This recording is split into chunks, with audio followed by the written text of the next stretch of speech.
fades through white. Why does it fade through white? I know I'm early. I'm sorry. Bad noise. I still have to clean my oh wow, this is like not working. Do do do bow. I wonder if you can. Oh, it's because I'm not in the middle of my screen. I'm sorry about that. I'm sorry about that. I'm gonna sit over here. Actually, I guess I need to do that in order to be on the vertical. I'm sweating. Oh my god, it's so warm. Why is it so warm? Why is it so warm in here? Oh my god, I'm gonna sweat a little bit. Anyway, good day. Good day. Good day. Let me. I'm feeling like rather like way in your face, and it's just not. I'm not in the mood for that one. Good morning. Good morning. Good morning. How are you? I don't know. Is that? Oh, this is a fake. That's a fake chat. Okay. Oh, there we go. There's a real chat. Oh my god, I am sweating so bad. Hello, how are you? Welcome to Wake and Bake with Lolo. I'm Lolo, and this is Wake and Bake. I'm early. I know. I'm all over the place. I think it's really a good indication of just how all over the place I really am. Anyway, good morning. Good morning. Guten Morgen. There is a lot today to get to, and I was watching the wow, cannot believe how warm I am. All of a sudden, like, it must be a hot flash. It's actually not a hot flash. I've already gone through that. Oh, you do have 5 minutes to get yourself a beverage. I'm completely disorganized. Don't worry about it. Oh, actually, I'm closer to my start time than I thought I was. That's not that bad. But yeah, happy Thursday. I think it's Thursday. Oh, hello. Oh, hello. If I call Ben good day, good day. Good day, everybody. And can I get a mod? No, I'm sorry, you can't. I'm sorry. Uh-oh, we have the I think it's the I don't know what's going on. It might be the vertical. Maybe the vertical's coming in. So anyway, yeah, stop spamming the chat, please. Let's see.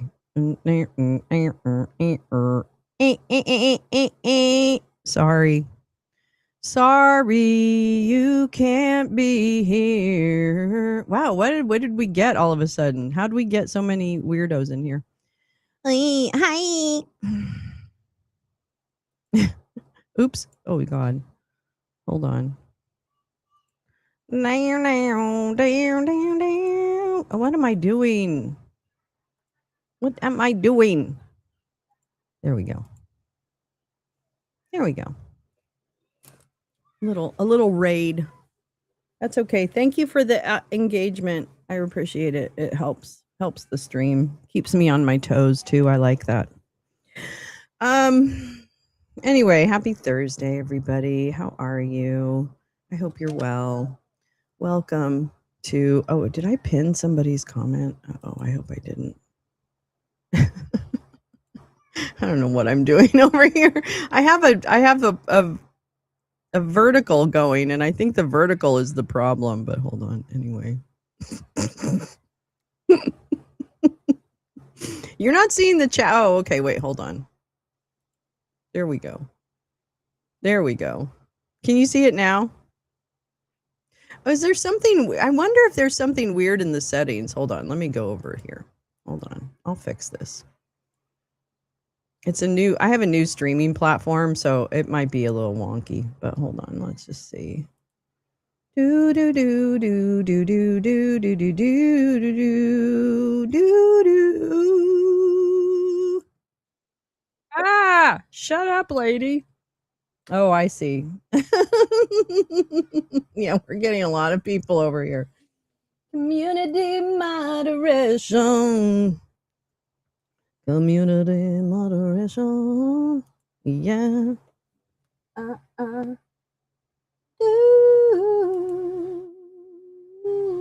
damn it. That's not what I wanted. Do. Had to shut YouTube and reopen it. Ah, yeah, that's vertical chat. Yeah, that's what it is. But I gotta fix it because it's actually I could probably just like stop. Whoops. Wait, can I get rid of the vertical?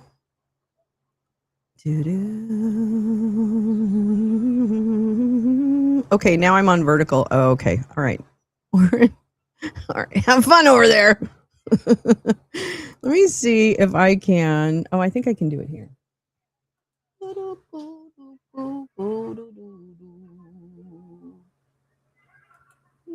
Oh my God. Why does it do this? Why? Why are you doing this?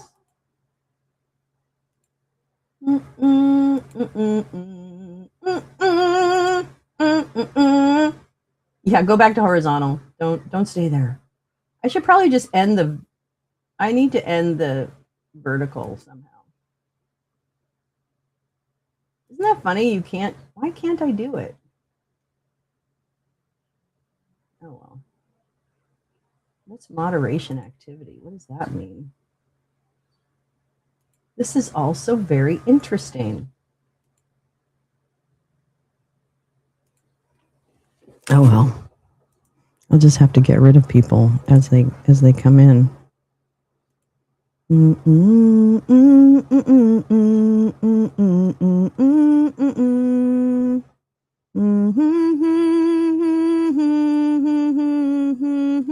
Hold on, just a little housekeeping. Do.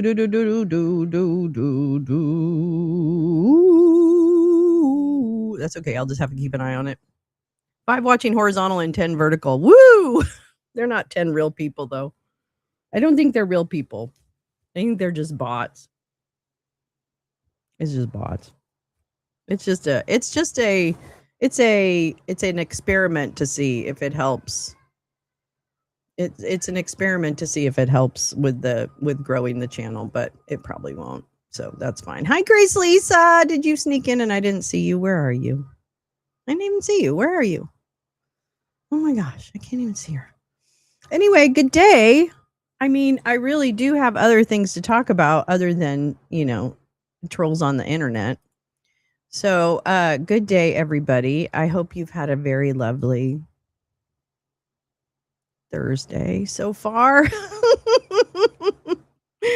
I have a lot of things I want to share with you today, and let's shush your mouth.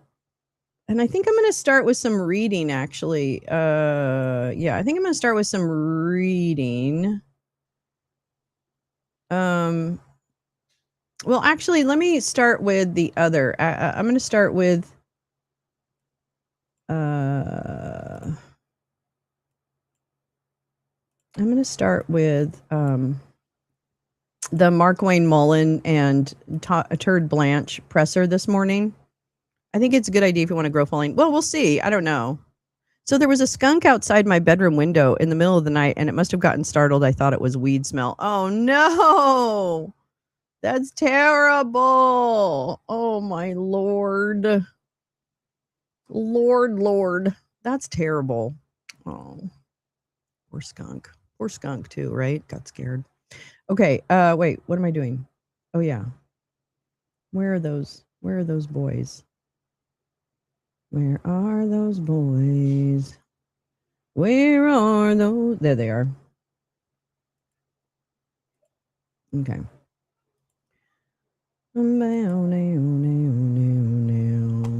Because I want to bring up the children missing from the country. Critter country. I love that though. I love that. I love the country. I like the country life. Even though it sometimes animals make your place smell. I don't know. That's bad. Okay, I want to play this because I'm sure some of you have seen it if you haven't all seen it, so I apologize for that. But I wanted to watch a few things about this. Trying to think of where. In some cases, individuals would sponsor multiple children, which required them to lie to government personnel and on government forms, claiming they were close relatives when in fact they were not.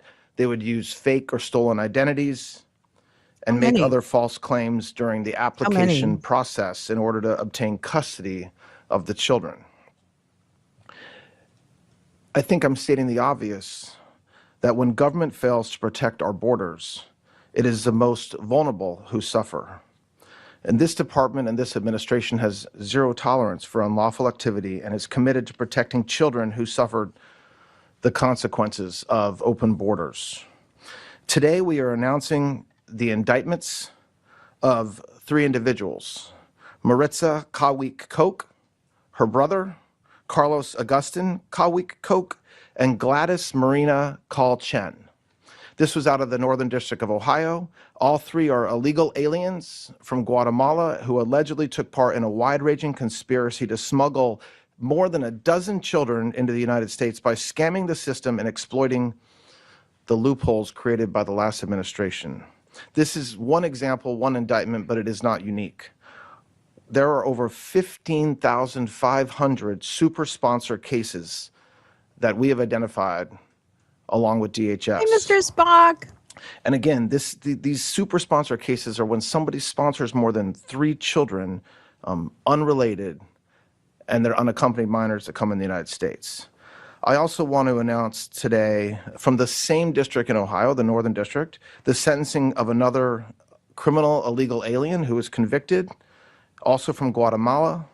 He was a 27-year-old man who came to the United States, smuggled in a 14-year-old child by submitting false paperwork and lying on the forms, claiming to be her brother, proceeded to sexually assault this young woman. And these 2 cases, while only 2, help explain how... What's wrong with his back? Like his jacket is trying to leave his body. His jacket is trying to leave his body. Yeah, okay, well, let's talk about those. Well, now it's 475,000. Jesus, it used to be just 300,000 kids missing. Now it's 475,000. Oh, but they found 147,000. Really? Really? All right, so yet again, I'm going to explain to people, going back to November 2024. Good morning, Teresa. And talk about where are these kids? Who's missing? What is missing? Because when I watched this press conference this morning, that was a whole bunch of lies, a whole bunch of scare tactics, and frankly, the biggest demonstration of how little they care about children, which is shocking given that they're all ignoring the child rapist that they work for. So, there's that. So this is an old piece from November of 2024 from the BBC. Are 300,000 migrant children missing in the U.S.? Because this was a big deal, if you remember, on the campaign trail, right? Do you recall? The 300,000 children are missing. Donald Trump's incoming border czar, Tom Homan, has said that the U.S. government can't find more than 300,000 migrant children and that many, many have been lured into forced labor and sex trafficking. Many, not how many, but, many. So anyway, yeah, okay. You love pedophiles. Boy, some of these guys really love their pedophiles. They don't want to take them away. Don't take away my pedophile. I don't know. It's crazy. Okay, here we go. Let's see. Some experts have accused them of distorting statistics to suggest that the children are lost and victims of crime, although there is agreement that aspects of the system need to be changed. Yeah, no kidding. Oh my God, what is going on? What did I do? What have I done? I think I'm gonna have to. Can I stop that? I just don't know if I can stop it. Can I stop it? Can I end that? I don't know. I don't know. Isn't that weird? Why would I not be able to stop it? Okay, well, it doesn't really matter. All right. Sorry. Testing in real time. Testing. But the incoming administration has made immigration enforcement a priority, promising to clamp down on U.S.-Mexico border and conduct mass deportations of undocumented immigrants. Let's take a look at the claims of missing migrant children. What are the Trump team claims? In an interview with Fox News on 26th of November, just before a visit to the U.S.-Mexico border in Texas, Holman accused the Biden administration of bragging about how quickly children are released from custody, as well as not properly vetting adult sponsors in the U.S. Shame on them, he said of the Biden administration. They have over 300,000 children that they've released to unvetted sponsors that they can't find. That sounds terrible. Many are going to be in forced labor, many forced sex trade, Holman added. We need to save these children. Yeah, Trump's tariffs on countries that endorse child labor, that's hilarious. That's hilarious because they never cared about that before. And if you're an expert in trafficking, it actually is incredibly difficult to totally scrub a supply chain because you have to count on a lot. It's a whole thing. Yet again, another example of Dunning-Kruger where these guys don't know how things work, so they just assume they're working wrong. But that's not how it happens. In October debate against Minnesota Governor Tim Walz, J.D. Vance also said the Department of Homeland Security effectively lost a total of 320,000 migrant children. Concerns over the plight of migrant children were also starkly highlighted. I am so fucking offended by these lies. Yeah. I agree.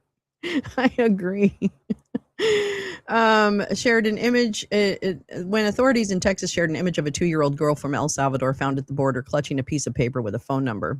Putting optics over safety has led to countless children in danger or unaccounted for, Tennessee Republican Mark Green told the New York Post. This refusal to protect alien children from abuse, exploitation, and trafficking will be one of the defining failures of the Biden-Harris administration. But are they actually missing? No. According to immigration experts and attorneys, the claims largely stem from an August report from the Department of Homeland Security, August 2024, in which found that 32,000 unaccompanied minors failed to show up for court dates at immigration courts from 2019 to 2023. The report noted that 291,000 migrant children received no court notices at all. It also called on the U.S. Immigration and Customs Enforcement to take immediate action to ensure the safety of unaccompanied migrant children in the U.S. Migrant children who do not appear for court are considered at higher risk for trafficking, exploitation, or forced labor, the Inspector General's office reported. But Aaron Reichen-Melnick, policy director at the American Immigration Council, a migrant advocacy group, told the BBC the figures are indicative of a bureaucratic paperwork issue rather than anything nefarious. You're right, Joseph. You're absolutely right. Welcome. Thanks for playing our game. Thank you.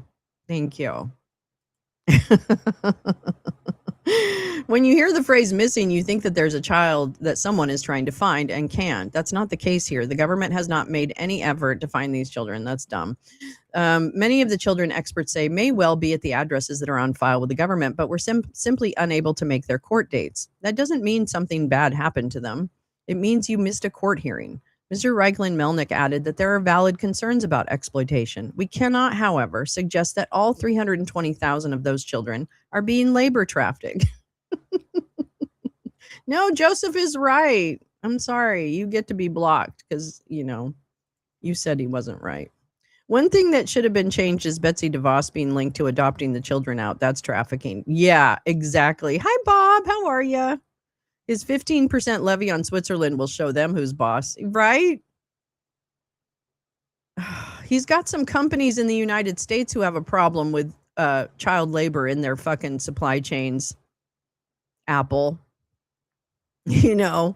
gold, cobalt. I mean, there's a bunch of things that children are trafficked in order to create, and they're part of a lot of supply chains. So Good luck. I think that's a great, I would love to see you do that, actually. Eric Ruark, an immigration researcher with Numbers USA, which calls for tighter border controls, said that the children are difficult to track because some combination of apathy, incompetence, and bureaucratic inefficiency. Okay. Many, hopefully even most, are safe with carrying sponsors, but the Biden administration, blah, blah, blah. What happens to children? Okay, so this is last year. I want to also go, which I'll link that article in here. This is the report that started it all. This is the OIG report for the Department of Homeland Security, which I will also include in the, and it was a management alert. ICE cannot monitor all unaccompanied migrant children released from DHS and U.S. Department. I mean, that's a fact. And if they want to fix that, I think that's a fantastic idea. They should really fix that. Oops. And then we had this piece also from a while back, December of 2024, from CBS News. So he's talking again about the 300,000 children who are right now sex slaves. Okay, can't believe he does this. But immigration experts tell CBS News these claims are misleading, misrepresent government data. Additionally, they say while some unaccompanied minors have become victim of trafficking or other crimes, the government safely releases most of these children to vetted sponsors, often a family member, while their immigration cases play out. So this is literally, Republicans began making claims that more than 300,000 had been lost after the Department of Homeland Security released the August report, which showed that Immigration and Customs and Enforcement did not serve notices to appear in court to 291,000 children between 2019, when Trump was president, and May 2024. I'm going to read that again. The claims happened after the Department of Homeland Security released a report that showed that Immigration and Customs Enforcement did not serve notices to appear in court to about 291,000 children between the 5-year period 2019 to 2024. That is where this comes from. So it's not that they, and in fact, there are agencies who know exactly where these children are, including people like the Office of Refugee Resettlement and others. Okay, so they're not lost. Okay, they just don't have, they're not lost. So again, facts are pesky things. But this is literally, we're here again. I wanted to hear the thing that Mullins. Well, first of all, this bitch,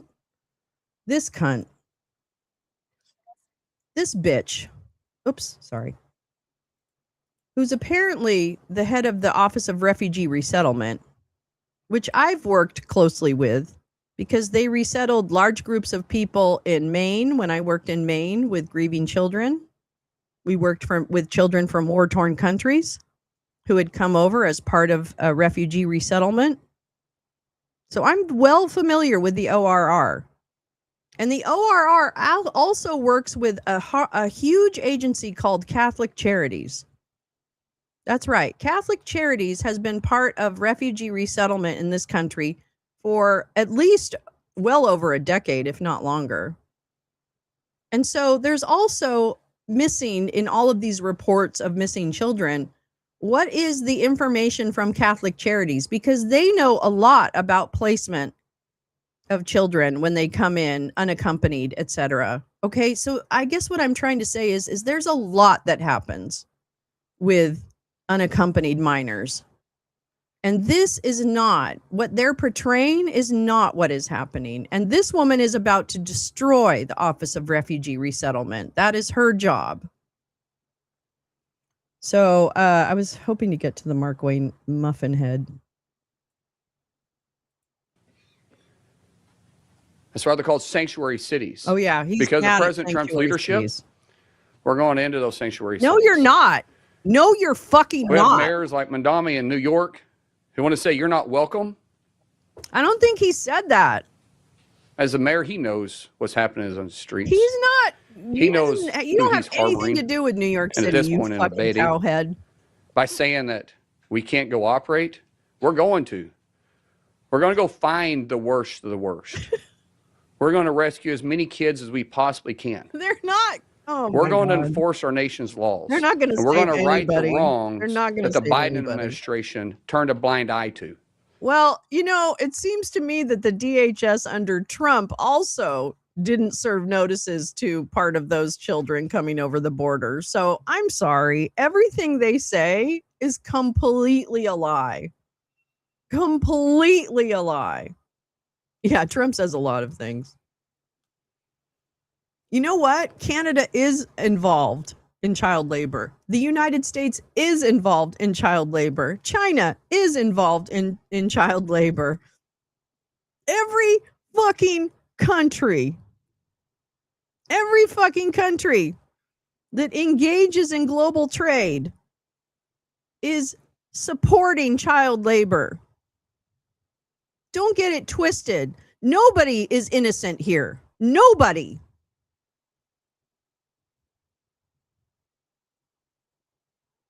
No one is innocent here. Every country has turned their back on child labor. Every country.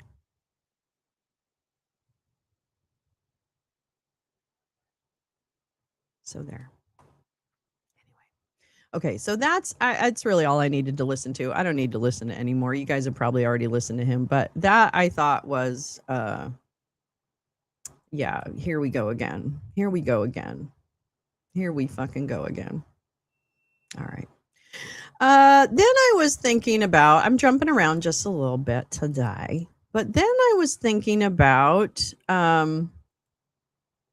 what was it? Pulte, Pulte coming into the DNI role and, temporarily, blah, blah, blah, blah, blah. And I was thinking, what has Pulte been doing over on the housing side? Hi TV2, how are you? Hi Macaroni. Hi Macaroni. How you doing? Thank you for sharing Macaroni with us. They're amazing. We love the TV2 live crew. Oh, that's a great name for your group. TV2 live crew. That's a really good one. All right. All right. So let's dive into the world of Bill Pulte. Sorry. Thank you for going down immigration lane with me. Yeah, a plumber. An idiot. He should keep his legs closed. He has too many children. He is the best. Yes, absolutely. Or introducing Mac and Human Being to Lolo's Lounge. Thank you. I shouldn't say sharing because nobody owns anybody here, but yeah, good people. Good people. I like good people. Good people are good. We need more good people in this world. Chuds used to call us TV2 in the commie crew. Hey, where's the lie?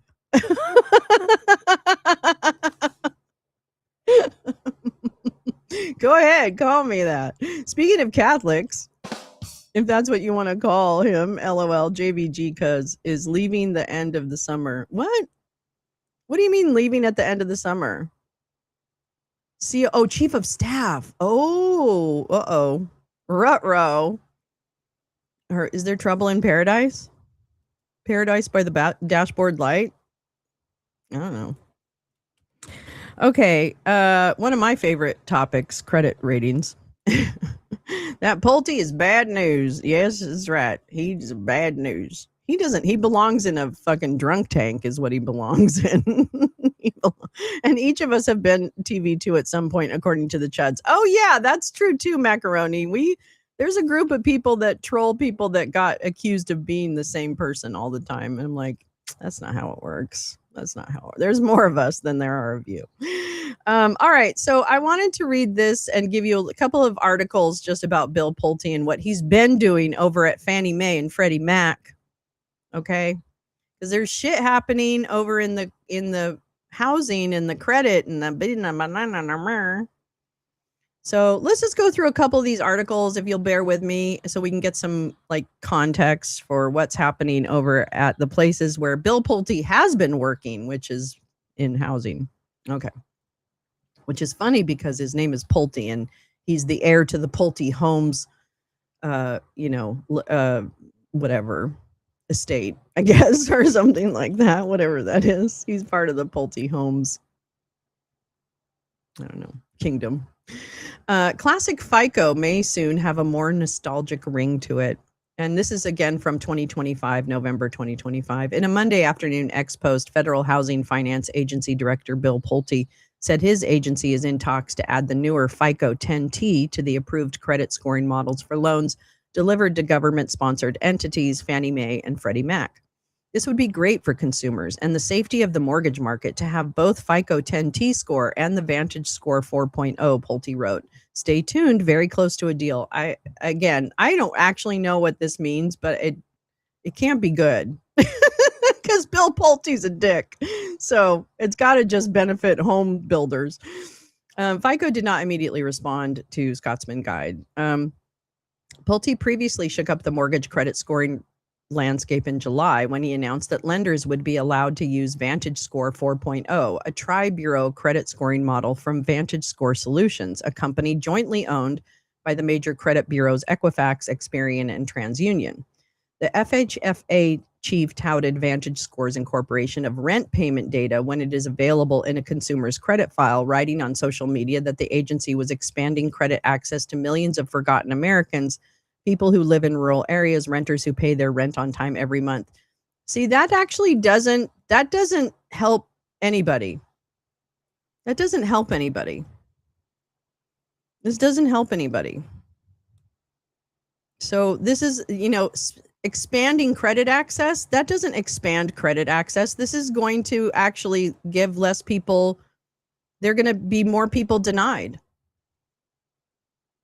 All right. There's just going to be more people denied.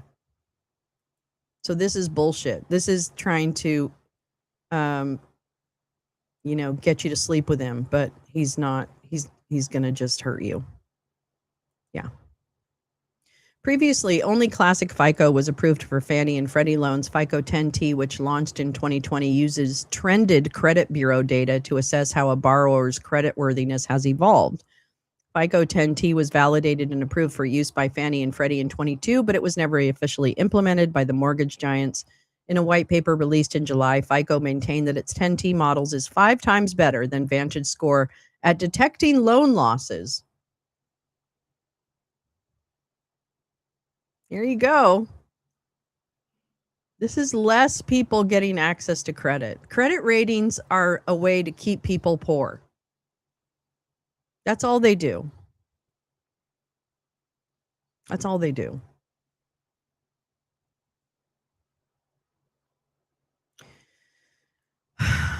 Vantage Score shot back with an analysis claiming that Vantage Score 4.0 demonstrates substantially superior performance over the incumbent monopoly Classic FICO model. The analysis noted that Vantage Score did not compare its model to FICO 10T due to insufficient data released publicly by FICO. In an interview with Scotsman Guides conducted shortly after competing studies were released, Pulte stressed that the primary driver behind the FHFA's credit score reforms is expanding competition. As a fulfillment of the Credit Score Competition Act, which was signed into law in 2018. Again, I cannot believe that this is super great. Now, this actually is this is from April 30th, 2026, and it's from a law firm to their clients. But sometimes these messages or these notes when they're law firms to clients can be really informative. Because they tend to be less on bullshit sometimes and more on procedure and fact, but we'll see. So this is Brownstein Client Alert, April 30th, 2026. On April 22nd, the Federal Housing Finance Agency announced that Fannie Mae and Freddie Mac will update their selling policies to allow a limited number of approved lenders to initially use Vantage 4.0's credit scores. Lenders will maintain the option to use the Classic FICO model or Vantage, with the tri-merge credit reporting requirement remaining intact. Separately, FHFA announced that it would allow for future use of FICO 10T credit scores with the publication of the historical FICO 10T credit scores expected in summer 2026. The Department of Housing and Urban Development also announced that the Federal Housing Administration will allow the use of the Vantage score and FICO 10T in the coming months. The announcement is a significant step in a long-running process that began in 2018 as a part of the Economic Growth Regulatory Relief and Consumer Protection Act, which included the Credit Score Competition Act and required FHFA to establish a process for validating and approving alternative credit scoring models for enterprise use. The enterprises have stated that both the FICO Score 10T and Vantage 4.0, both approved and validated in 22, are more predictive than classic FICO and provide a more precise assessment of really? Thank you, Total. Thank you. Appreciate you. The enterprises have stated that FICO Score 10T and Vantage, both approved and validated, are more predictive than classic FICO and provide a more precise assessment of credit risk. The models incorporate certain additional credit data, such as rental and utility payment information, when that information is furnished to the credit bureaus. This is a way to stop people from getting access to credit. That's all it is. Let's see. This is all technical stuff. Let me see if it's lenders should indicate their interest. Enterprises will allow future use of 10T in the summer of 10T. Hold on, just looking to see if there's any procedural. No, there isn't. Okay, fine. All right. Let's see, what else did I have? Oh, I'll put the announcement to I have the federal housing announcement on the change. Now this is from March of 2025. I'm trying to give you an idea of who this Bill Pulte is so that you know. This is from the Troutman. This is another law firm, I think. Law Monitor, monitoring the financial services industry to help companies navigate through regulatory compliance. Blah, blah, blah, blah, blah. Truth, years ago, we paid off all our credit cards and canceled them because we thought we didn't need them anymore, and our credit score turned to shit. Thank you, human being. Now we have credit cards again and keep ourselves in debt solely for... I'm going to tell you right now, I'm done. I'm so done. Yeah, did they hit anything? They're bombing Elon's facilities. Is he mad about it? Is he going to stop the war? Is he going to stop the war? Anyway. Okay, so this, oops, I decline your silly cookies. This is from March 27th, 2025. So last year. In a significant policy shift under the Dump administration, the new Federal Housing Finance Agency, Bill Pulte, issued an order on March 25th terminating special purpose credit programs supported by the government-sponsored enterprises, Fannie Mae and Freddie Mac. This directive, effective immediately, will significantly impact banks with mortgage-backed SPCPs. SPCPs, the programs through which financial institutions may consider prohibited basis information when determining whether to extend credit to economically or socially disadvantaged groups, are specifically authorized under the Equal Credit Opportunity Act and Regulation B, but not the Fair Housing Act. Nonetheless, in December 2021, the U.S. Department of Housing and Urban Development Office of Legal Counsel issued a legal opinion stating that SPCPs that address home mortgage credit needs for economically disadvantaged groups and are designed and implemented in compliance with the ECOA and Regulation B generally do not violate the FHA. In February 22, multiple federal agencies, including HUD and FHAA, issued interagency guidance strongly encouraging the use of SPCPs, which again is programs through which financial institutions may consider prohibited basis information when determining whether to extend credit to economically or socially disadvantaged groups. Okay.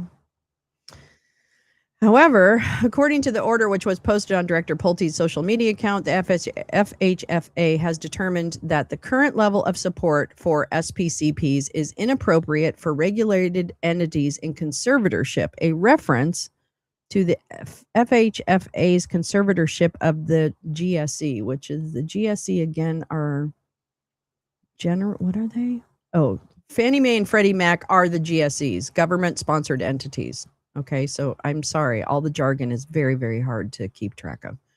Nonetheless, Office of Legal issued that address home mortgage for economically disadvantaged groups and are designed and implemented in compliance with the ECOA do not violate the FHA. What does that mean? In February 22, multiple federal agencies issued policy guidance strongly encouraging the use of basically prohibited basis information by financial institutions, both under the ECOA and the FHA. However, according to the order which was posted on Director Pulte's social media account X, the FHFA has now determined that the current level of support for using prohibited information is inappropriate for regulated entities in a conservatorship, a reference to the FHFA's conservatorship of Fannie Mae and Freddie Mac. The order mandates the immediate termination of use of prohibited information supported by Fannie Mae and Freddie Mac. Those GSEs are permitted to comply with any contractual provision. I have no idea what that fucking says. Our take. What is your take? During the preceding information, the level of support for SPs by the federal regulators is very high. Redlining, especially by federal banking, represents an about face. Business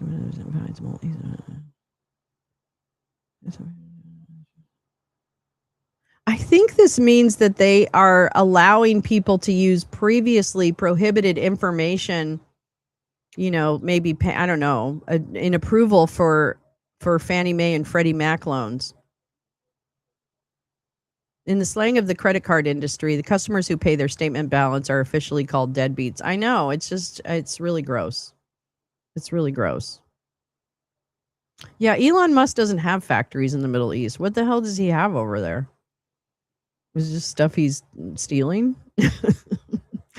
All right, I'm going to keep... I don't really know what this means, but I feel like the use of prohibited information, consider prohibited basis information. I guess I need a definition of that. Hold on.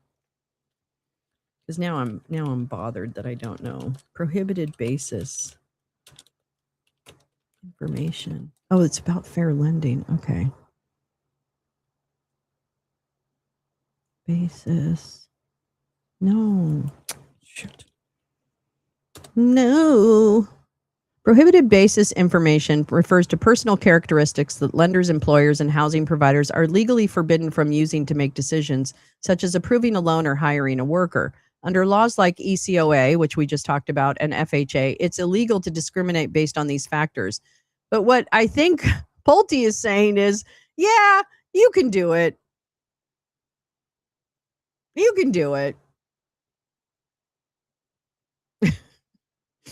You can do it.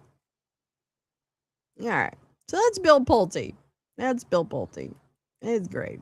That's great. That's just great. Wow. And he's right now, he is the, right now he's the, he's head of the FHA and all that stuff, but he's also acting DNI. So he's acting in charge of all of our, national security. So the same guy that wants to punish people who are poor would like to also, just kind of completely sell this country down the river. So there's that. We'll see. We'll see what happens. Okay, let's go on because I have more. How do you like it? How do you like it? More. Let me just check one thing.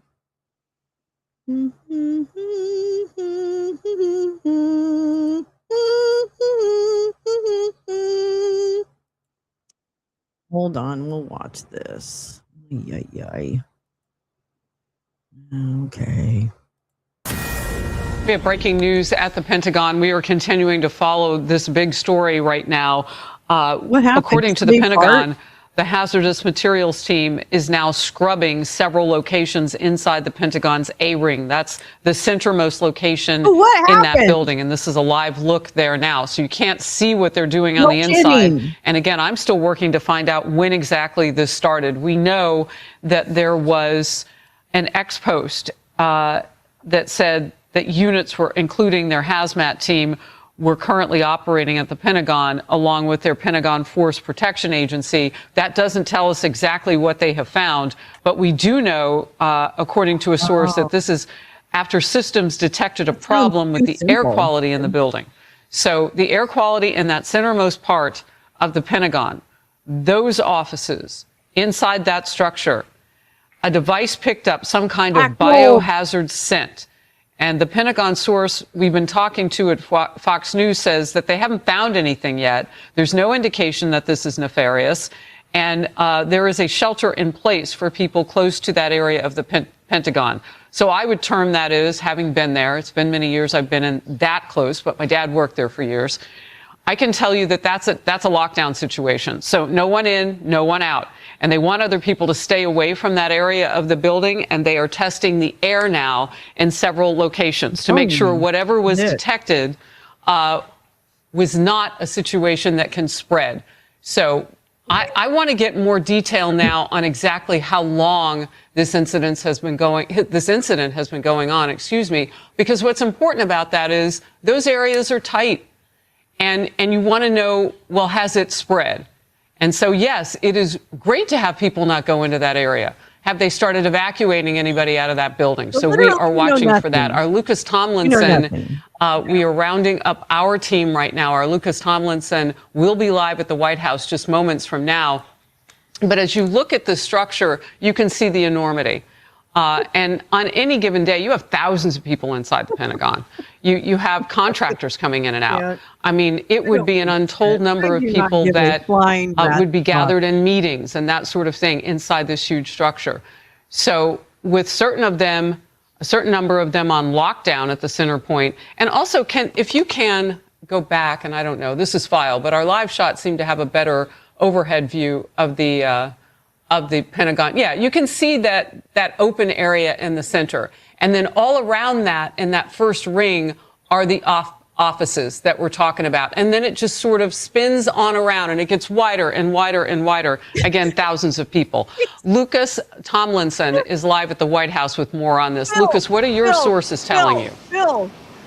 Well, right now, Harris, we have a statement that just came out from the Pentagon, from Pentagon spokesman Sean Parnell. I'll read it for our audience. It says, quote, "The Pentagon has sophisticated systems to ensure the safety of the building and its occupants. These systems have detected an air quality issue necessitating precautionary measures until we determine its significance. The department is executing standard protection protocols, including a shelter in place for the affected area. Response teams are in place and ready to support the building." And we just learned from Arlington County Fire Department, they have dispatched some hazmat units to the Pentagon on any given day. Harris, you mentioned there's about 20,000 people at the Pentagon, the largest office building in the United States, one of the largest office buildings in the world. For now, this appears to be a detection issue, no verification that there is, in fact, actual hazardous material. It's beer farts. God, look for Cash. He might be around too. We learned that some areas of the Pentagon are being scrubbed down, but of course, anybody walking into the... What the fuck got loose in the Pentagon? Okay, was it somebody's lunch in the staff refrigerator? What happened? What in the world? Is somebody carrying something down the hall and then they trip and fall? Yeah, damn it, who cooked fish in the microwave? I'm sorry. I'm having a hard time feeling bad for any of this because I don't, first of all, what happened? Second of all, why? Third, who cares? I don't. I'm sorry. Pentagon, whether you work there, you've been cleared. The public, the general public, cannot just walk into the Pentagon, and certainly anyone carrying any hazardous material you would think would be detected. But tour groups, there are some tour groups. Have you seen all the criminals that work in the Pentagon, sir? This might not be as shocking as you're pretending it to be. I mean, really. Am I a Friday with microwave?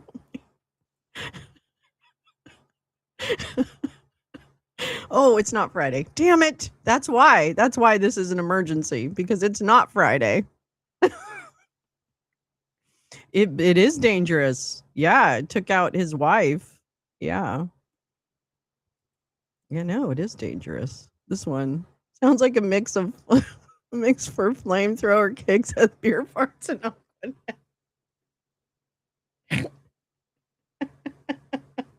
Who let Bingo Bongo in here? That's what they're saying. That do go through the Pentagon, those names again are scrubbed before entering the Pentagon. Okay, So well, right now not. this appears to be an alarm. We have no confirmation that there's actually hazardous material. Did anyone scrub the hazardous material guy walking in with his shit? I don't know. Does he? No. Inside the Pentagon. Ago. And when you go in, you bring up a wonderful point. It's also very hard to even get to the doors that lead into the inner sanctum area. Yeah. Where you would see, you know, Secretary of War in those offices. And so getting into that area, you have to have a reason to be there. It's more than just them checking ID and all of that. Yep. But what can you tell me? And of course, you have served. And so I know you've been in and out of that building as well.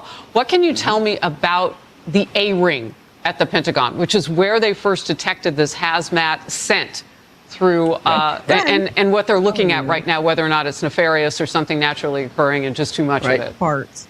If you have a picture of the Pentagon, Harris, to share with our audience, the A-ring is the most closest to the center of the Pentagon. The E-ring would be the outer perimeter of the Pentagon. So the A-ring is the the center point of the Pentagon. It goes A through E. There's a numbered system with corridors 1 through 9, and so the A-ring would be the closest to the courtyard. If you can see on this map, you see the courtyard there in the middle of the Pentagon. Obviously, as the name suggests, is a 5-sided building with about 20,000 people that work there on any given day. And you mentioned the contractors, Harris. Of course, you have service members from all the branches: Army, Navy, Air Force, Marine Corps, Space Force now working there. You also have service secretaries. You have the Joint Chiefs. So you have the top military officials from each branch represented there. Needless to say, there's a lot of brass that works in the Pentagon any given day, which is why. Okay, yes, we get it.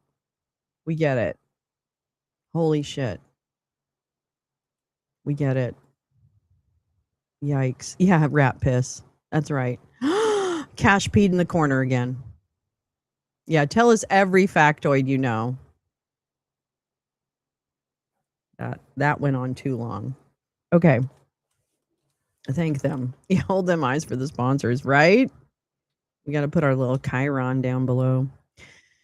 Well, let's get back to some reading, because I also pulled a few articles about Trump corruption, because I was like, what's happening in the Trump corruption world? I was really mostly interested in like the brothers and stuff like that. So anyway, just wanted to say I'm pulling up a bunch of stuff and wanted to share some things with you in case you hadn't heard of them or etc., so that we can follow them.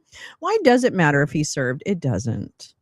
It doesn't matter, actually. I'm sorry.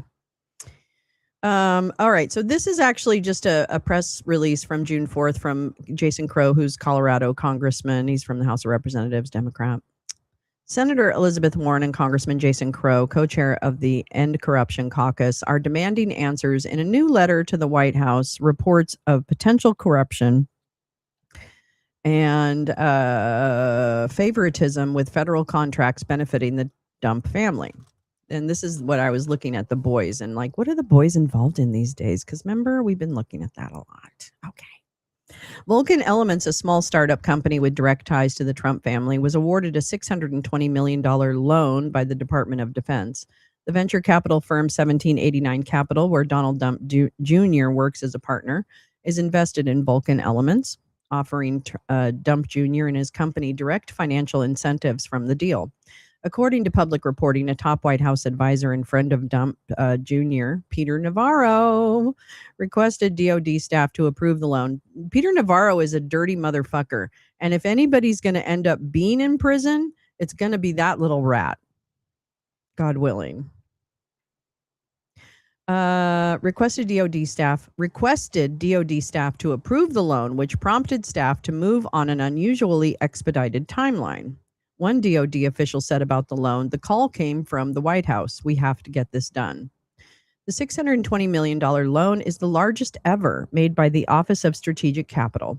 Since August 2025, Vulcan has received $10 million in direct investment from DoD and $50 million equity investment from the Department of Commerce. Who's that? That's not liquor. Okay.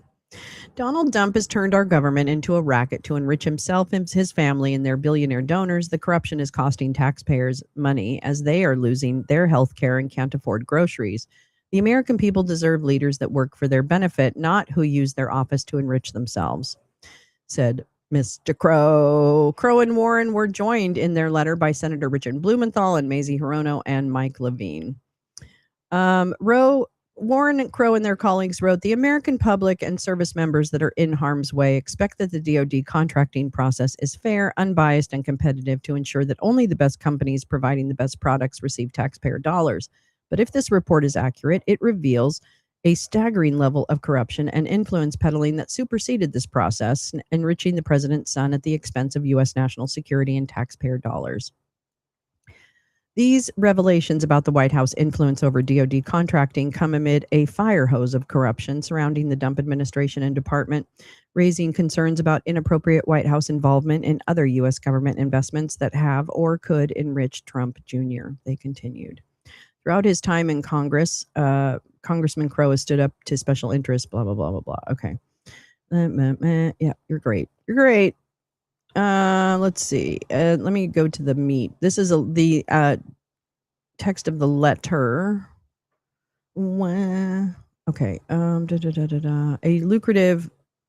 We write to demand a full explanation for what appears to be an egregious example of Dump administration corruption involving the White House delivering a lucrative Defense Department loan to a company with financial ties to the Dump family. I know, but the tan suit. And she laughed too much.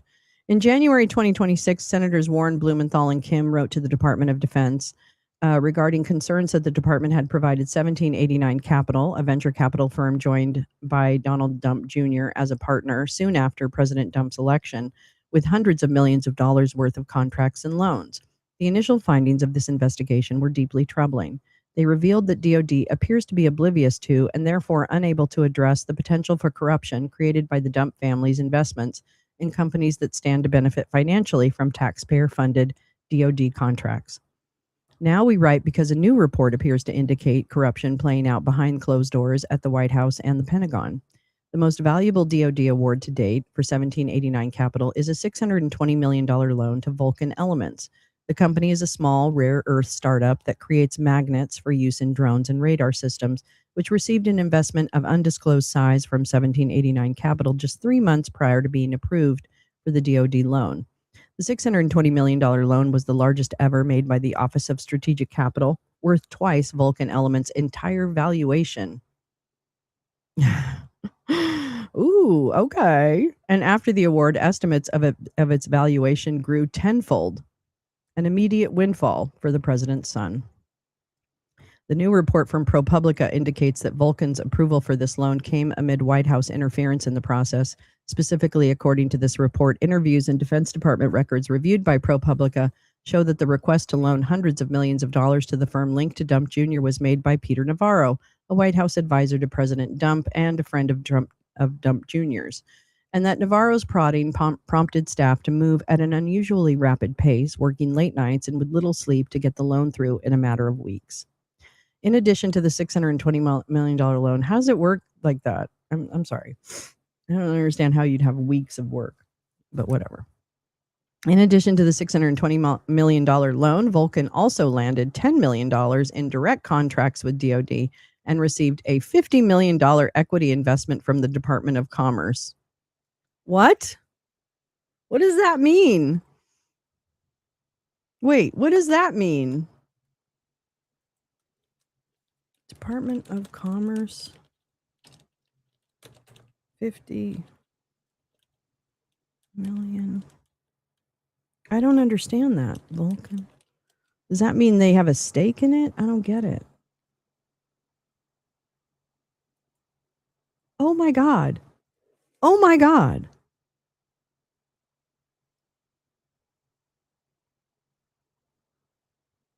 The government took ownership in part of this company. What? Oh my God. The Department of Commerce will receive $50 million of equity in Vulcan Elements.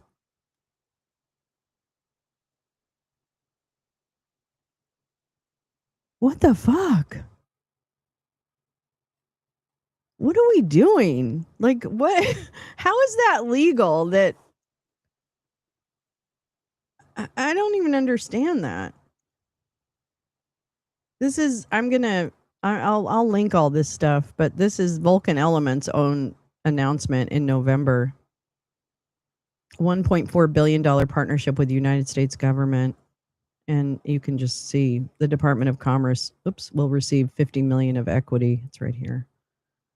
I mean, what are we doing? Like, I guess that's communism. So, okay. Yeah. Where's the I just don't know. There's a lot that goes into just getting equity in a company, you know?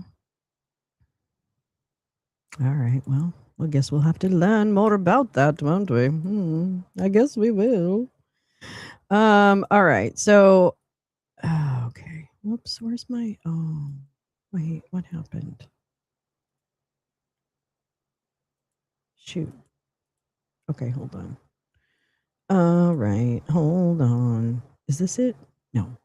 I get a little lost with my little tab sometimes. Sorry about that. Okay. Poop buckets.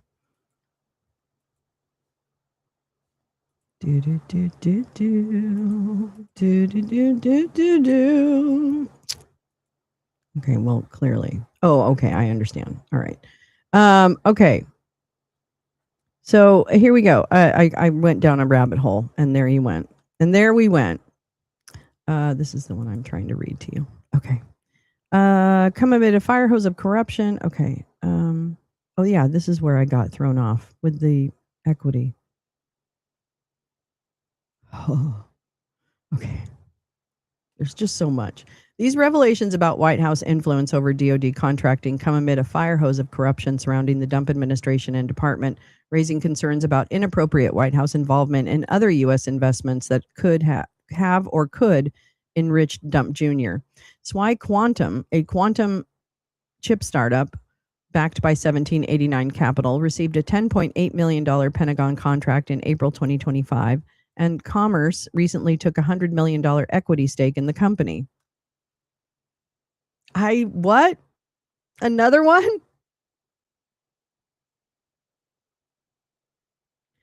Separate reporting suggests that the Dump administration is considering using a combination of OSC loans and equity investments to fund a group of drone companies, including Unusual Machines. The drone company counts Donald Dump Jr. as a shareholder and advisory board member. Even reports that the Dump administration is in talks with Unusual Machines have benefited Dump Jr. After the story broke, Unusual Machines stock value increased by more than 50%. Those boys are really dirty. I mean, it's just shocking. This is what I'm saying. Okay, really, just stay with me. Just play with me in this space. This is the great cash out. Okay? Because since they took power, what this group has known, this administration, their donors, the members of the cabinet, etc., what they have known is that they have a limited amount of time before the pendulum swings back and cuts their heads off. They know they're breaking the law. And so thus has begun the great cash out. 4 major IPOs in the next 6 months. The boys probably working harder than they ever have to ink deals that will enrich them. And we all see what's happening with Ivanka and Jared trying to build their bunker. Peter is buying Argentina because he likes the view. Do you see what I'm saying? Like, I don't, there's no tinfoil here. Like, this is fucking, it's just what's unfolding in front of you. So I think it's the great cash out because which actually is somewhat encouraging if you really think about it. If that means that they are intimidated by what could happen if the midterms do work against them, they must think that's a real fear. They must think that retribution and accountability and justice are real, that they could happen to them. Because otherwise, I just don't know. This is an awful lot of make the money, rise and grind kind of time. You know what I'm saying?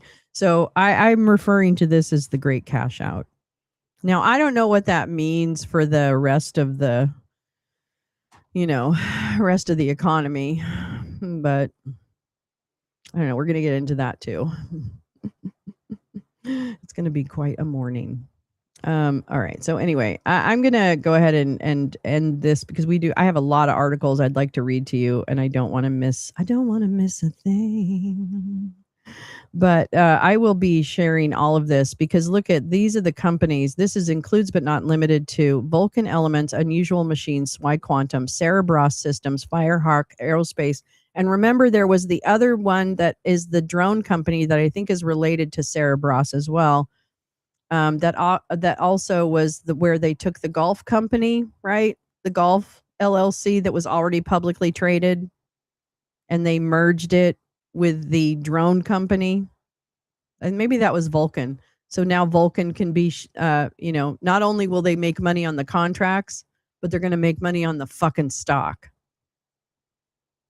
I mean, come on now. This is like, you don't need to be Columbo to figure this the fuck out. Like, this country's being raped of everything it has. Laws, equity and inclusion, protection of rights, and money. Oh, and life, because we're killing people, including our own young people who are having to go to war for white men who credibly were alleged to rape children. And that's who we're having them fight for. Literally. Think about that. Don't ever not be shocked by that.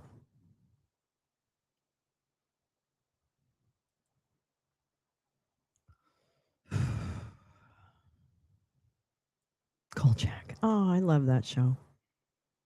All right, here's another one. Trump family got about $500 million from crypto venture, but investors saw steep losses. We haven't even talked about crypto. I'm just telling you about their equity investments. This is from June 9th.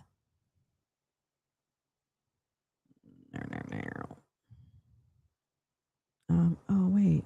I've hit my 5 article limit.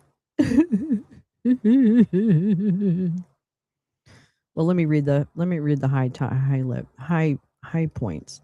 Company disclosures show the Dump family was entitled to roughly $500 million from a 2025 crypto transaction between World Liberty Financial and the publicly traded company then called Alt5 Sigma.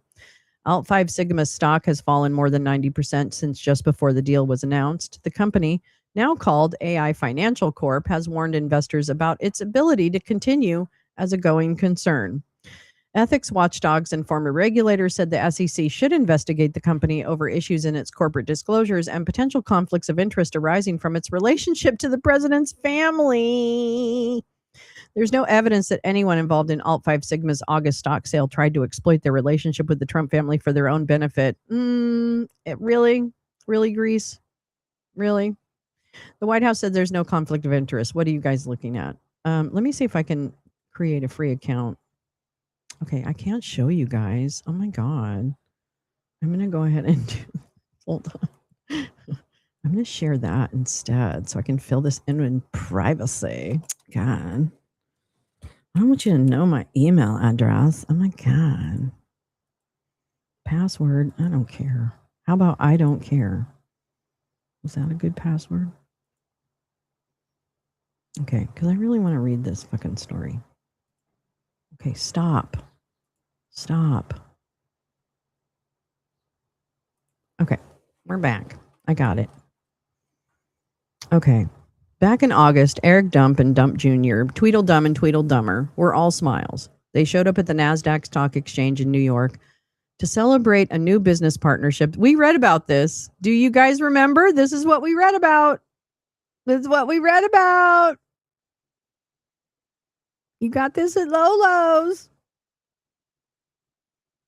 If one story of this human being were a Biden, their heads would explode. If one of these stories. Back in August, Tweedledum and Tweedledee were all smiles. They showed up at NASDAQ in New York to celebrate a new business partnership with a little-known publicly traded company, then called Alt-5 Sigma, to give investors easier access to a cryptocurrency backed by the Trump family. Less than 10 months later, the company has warned investors it may not be able to stay in business much longer. Oh, its share price has fallen more than 90%, and a rebranding hasn't revived investor interest. If the company, now called AI Financial Corp, can't sustainably raise its share price out of penny stock levels in the next 15 trading days, it faces the prospect of being delisted by NASDAQ. Wait, when was this? When was this story? June? Okay, so this is going to be really interesting, y'all. Okay, because I think I know what's happening, but I'm not sure I know what's happening.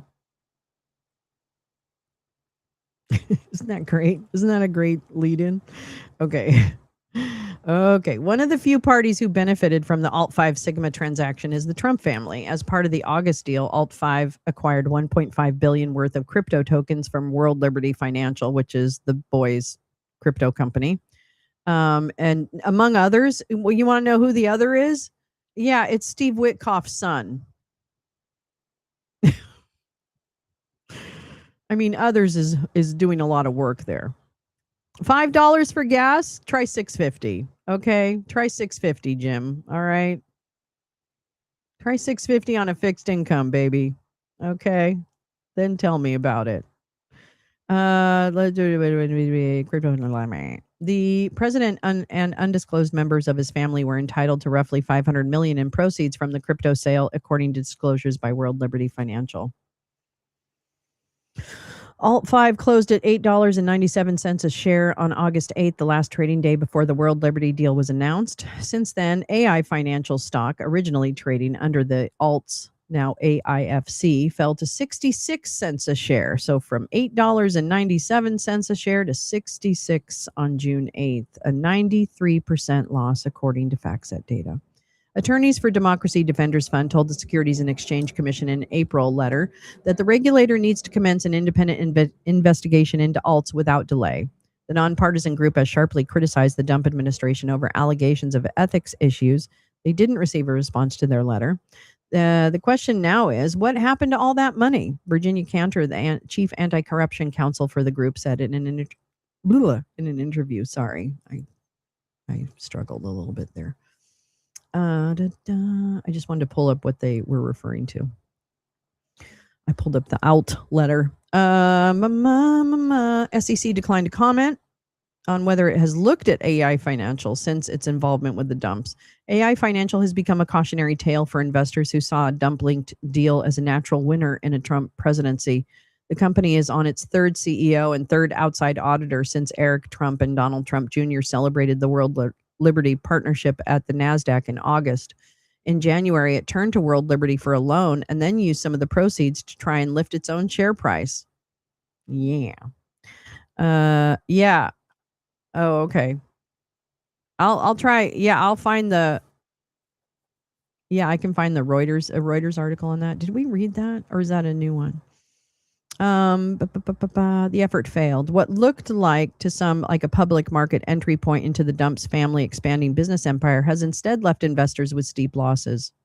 There they are. Okay, so let's see. Hedge funds, including Point72, Exodus Point, and Soul Ventures, along with other investors, purchased $750 million in stock from Alt-5. Alt-5 buys $750 million in World Liberty Financial tokens. World Liberty Financial owes approximately $500 million, about 75% of these proceeds, to members of the Dump family. Wait, so was this just a way to pump and dump this little company to get the money out of it? What about these hedge fund investors? Are they mad? Oh my God. These guys are so fucking dirty. I'm going to tell you right now. Eric Dump, in an ex post in May, said he has zero leadership or decision-making role in the company. I mean, have you met me? I'm so incredibly stupid.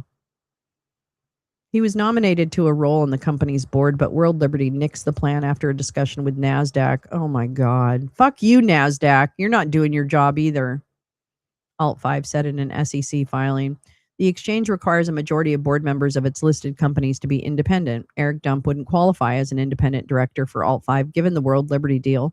And another board seat was going to go to fellow World Liberty co-founder Zach Witkoff. Where have you heard that name before? That's right. He's the son of President Dump's Middle East negotiator and spy, Stephen Witkoff.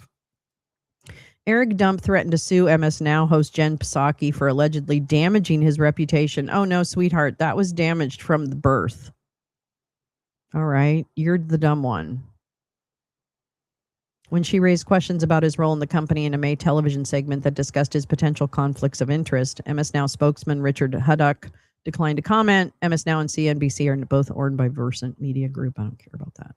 Neither Tweedledum nor Tweedledee have any involvement in Alt5, nor have any visibility to the company. Kimberly Benza, a spokeswoman for the Dump organization, said in response to emailed questions about the brothers' role in the company in the August transaction.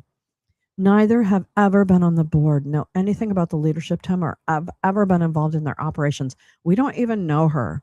She doesn't even go to the school. Well, I just remember Uday and Kusei. Uday, wait, is that right? I might have their names wrong. I remember certain sons of a president who didn't fare too well. And I can't imagine these folks are going to be much different. I mean, if you've seen what's happening in Albania, if you're Jared and Ivanka, I wouldn't walk the farmer's market on Sunday. You know what I'm saying? I just paid. Wait, will you find that? Wait, what did I miss? I must be missing something. Okay. Some of the canniest investors in AI Financial may have been able to salvage their bottom line through quick sales. Many of them are anonymous. But among those who participated in the August deal, here we go, are two major U.S. hedge funds. New York Mets owner Stephen Cohen's .72 Asset Management bought in for $36.5 million and sold out at an undisclosed point before the end of the year. It could have made a profit or loss depending on the precise timing. Exodus Point Capital Management acquired $44 million worth of Alt5 stock and still held some as of the end of March at a paper loss of $14 million on those shares, though that may have been offset by earlier sales.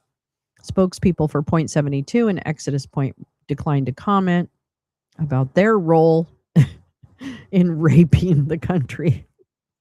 Another fund, Hong Kong-based Seoul Ventures Holdings, disclosed an $85 million stake in the August Alt5 transaction. By mid-October, it announced it had exited that position entirely. The SEC filings that detail these kind of holdings give at best a fleeting partial picture of the financial transactions involved. But if Seoul Ventures sold its entire holdings in mid-October on the open market, it would have lost approximately $56 to $58 million. Seoul Ventures didn't respond. And this is AI Financial stock performance going back to 2024. Oh, that's a rough ride. That's a rough ride, kids. That's a real rough ride. We have no interest in participating in stories built on unfounded accusations and speculation. We've got enough of our own troubles, a spokesman for AI Financial Corp said in response. AIFI's management team is laser focused on building its business. Well, you're doing a shitty job of it, so I don't know why you'd get any more money from people, but whatever. Serving its customers and creating long-term value for shareholders. The White House brushed aside questions about the family's involvement. President Dump's assets are in a trust managed by his children. There's no conflicts of interest. Fuck you, Anna. There's no evidence that anyone involved in Alt 5 Sigma August stock sale, which ultimately benefited the Trump family, tried to exploit that relationship for their own benefit. I don't know. Isn't there something else, though, about this? What about, why aren't they bringing up the part about the other guy that bought World Liberty? Didn't he buy $85 million, Justin Sun? Didn't he buy $85 million worth of World Liberty financial stablecoin? I thought that was part of that. Isn't it interesting? 85 million. That's a very interesting figure.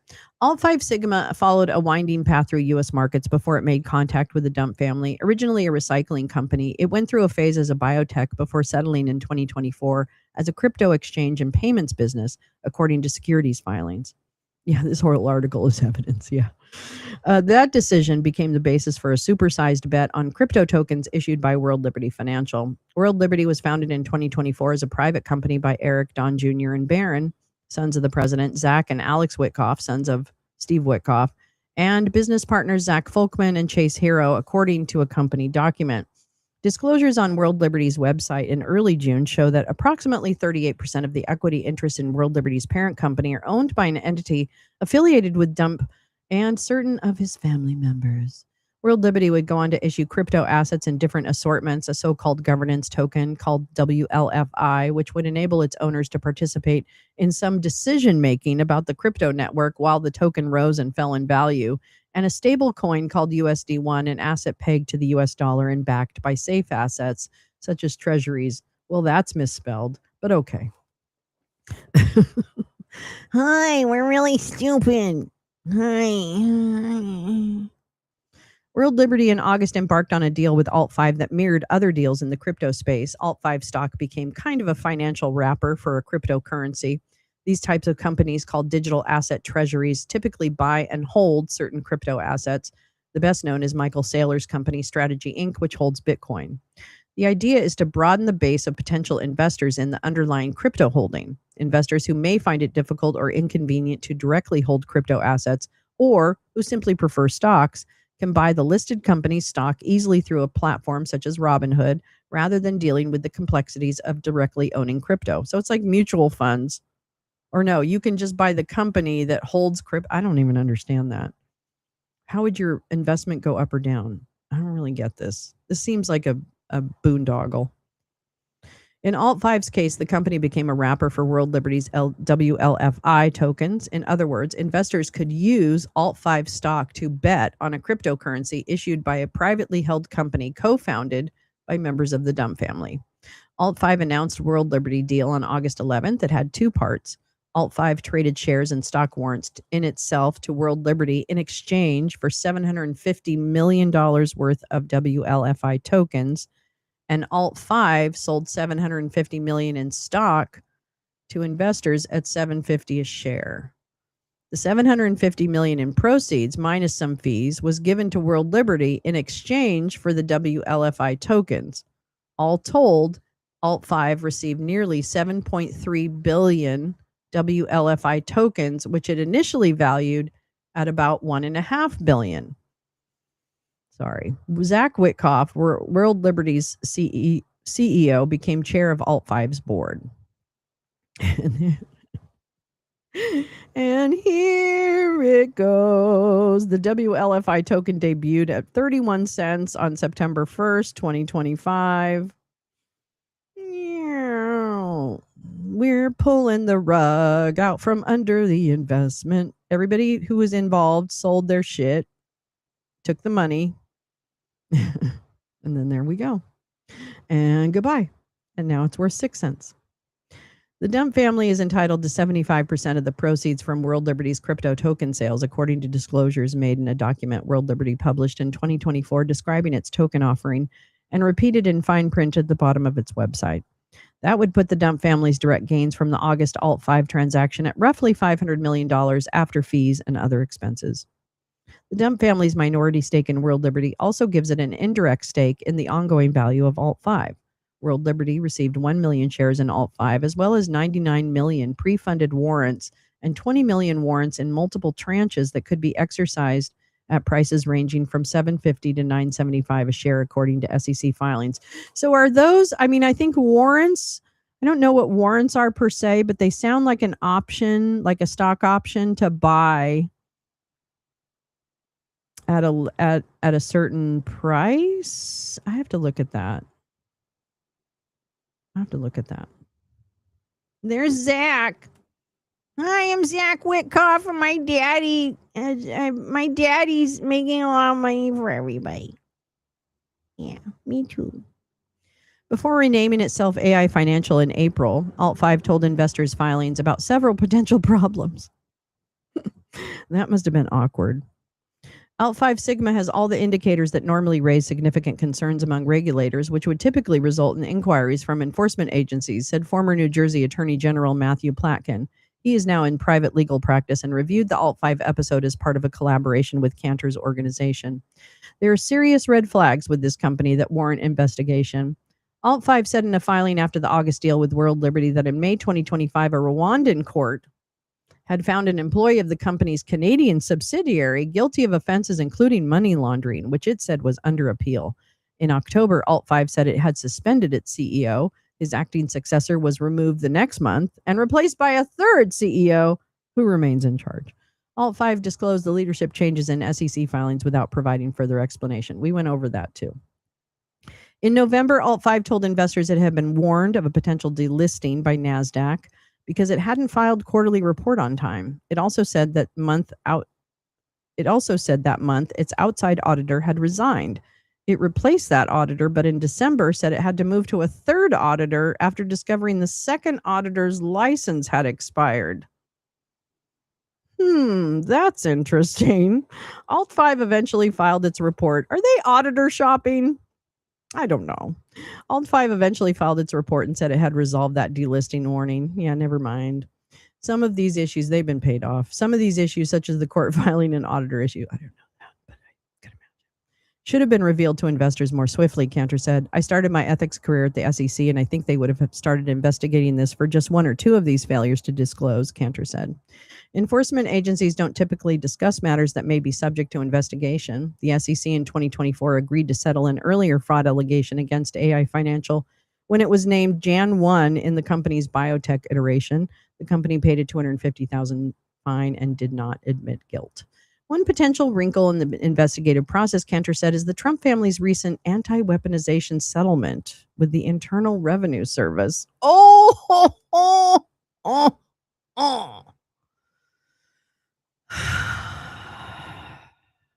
great cash out. Remember, Lolo said it. What that'll be important for? Not a clue. Under the settlement, Acting Attorney General Turd Blanche issued an order releasing Trump from ongoing audits. The settlement's language is vague and is written in a way that could be interpreted to apply to regulators' potential investigations of companies related to the Dump family, such as AI Financial. Yeah. The SEC declined to comment on Cantor's assertion that the IRS settlement would apply to the agency or may apply to the agency. Well, I hadn't thought of that. The Department of Justice and IRS couldn't be bothered to comment. No, they didn't respond. Whether AI Financial can continue to do business remains to be seen. The company dropped a bombshell on investors on May 18th. WLFI tokens had lost value, wiping $348 million off the listed company's balance sheet in the first quarter. It had taken an operating loss too. Its liabilities exceeded its assets. These conditions, this is the Trump brothers. This is what they do. They get theirs. Don't worry. They got their money. Don't you worry about that. These conditions raise substantial doubt about the company's ability to continue as a going concern within 1 year after the date these financial statements are issued, AI Financial said in an SEC file. Attempts to right the ship appear to not be working. The company said in a press release in late January it had borrowed $15 million from World Liberty. It has used the funds to buy its own shares on the open market. We just talked about that. The low share price isn't just painful for shareholders, it's a potentially existential issue for the company. NASDAQ requires its companies to trade above $1 a share. The company may face delisting if its shares trade below $1 for 30 consecutive days. Yeah, it goes to the penny market. They call that the penny market. June 8th marked AI Financial's 15th consecutive day of closing below $1. It traded below $1 for 24 days, ending in mid-May before briefly rising above $1. Well, That could not be manipulative. There are still, NASDAQ didn't want to talk about it either. We don't want to talk about it. There are still steps AI Financial can take, among them so-called reverse share split, where the company could, for instance, have the number of shares trading, which would effectively double their price. But it would still face the question of whether anyone would want to hold those shares. The value of AI Financial's star holding, its hoard of WLFI crypto tokens, has fallen sharply since Don Jr. and Eric rang the NASDAQ bell in August. After fees and expenses, the 1.5 billion transaction netted 7.3 billion tokens acquired at 20 cents each. As of June 8th, their market value had fallen to about 5.7 cents, according to Coinbase, a 72% decline. That put AI Financial's overall WLFI holdings at just 412 million. AI Financial's market cap was down to just 89 million, according to FactSet, suggesting investors see that holding the stock is riskier than directly holding the underlying cryptocurrency. Hello. You have one job. World Liberty is embroiled in litigation with Justin Sun. That's right, a crypto investor who was a major early purchaser of WLFI tokens over his allegations that World Liberty has quietly prevented him from selling his tokens. The two parties have filed suit against each other. Litigation is at an early stage. AI Financial couldn't sell its way out of the hole either. Its crypto holdings are still locked, which means they can't be sold under the agreements made in August, when the two Dump brothers celebrated Alt5's pivot towards World Liberty's cryptocurrency. So you guys struck quite a deal there, Alt5. You locked yourselves in. Wow. You guys really don't deserve to be running a fucking company. A delisting wouldn't happen quickly, and AI Financial could take steps to halt the process, but the prospect of it undermines the premise of Alt5 World Liberty deal. Investors who are keen to hold a piece of Trump-linked crypto assets can buy them directly without going through the hassle of holding a volatile stock worth less than the crypto it holds. With its stock price sliding and its time below $1 a share dragging on, AI need a lifeline. So I'm sorry that I know that's a little technical, but I just feel like keeping track of these brothers. This is the letter. I'll just include this. This is more detailed about the transaction, and a letter to the SEC about it. In fact, I'll just include most of these. Oh yeah, I wanna look at this one. All right, switching gears a little bit. Top Pentagon official. Yeah, remember the gold bar guy? Remember that? Remember the gold bars? Gold bars. But here we go. There's some stuff. This was from well, I thought this was from today. No, from yesterday. Is today the 11th? No. Yes. Okay. This is from yesterday. From New York Times, top Pentagon official worked closely with CIA officer, later found with gold bars. What's going on? David Rush, the CIA employee, worked on highly classified China spying program with Stephen A. Feinberg, the Pentagon's second-ranking official.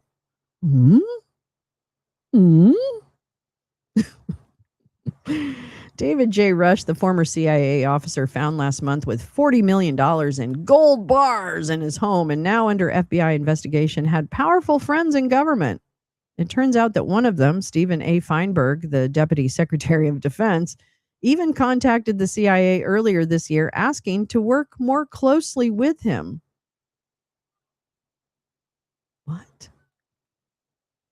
Before the CIA fired Mr. Rush, he and Mr. Feinberg worked together on a highly classified program focused on spying on China, according to the current and former officials. Mr. Feinberg reached out to a senior agency official pushing for Mr. Rush to play a greater role in the classified program. Mr. Feinberg didn't know about the criminal investigation of Mr. Rush when he reached out to the agency, according to U.S. officials. But Mr. Feinberg's advocacy for Mr. Rush demonstrates how trusted Mr. Rush was, with secrets known only a small group of American officials, at the same time that court documents show he may have been defrauding the CIA of millions of dollars. At the request of government officials, the New York Times is withholding some details about the spying program that Mr. Feinberg and Mr. Rush worked on because of the sensitive nature of operation. Mr. Feinberg and Mr. Rush have known each other at least since Mr. Feinberg was the head of President's Intelligence Advisory Board during Dump's first term. Mr. Rush was an officer at the CIA's Directorate of Science and Technology, a branch of the spy agency that Mr. Feinberg, the co-founder of Cerberus Capital. Hold on. God. I mean, it's all there.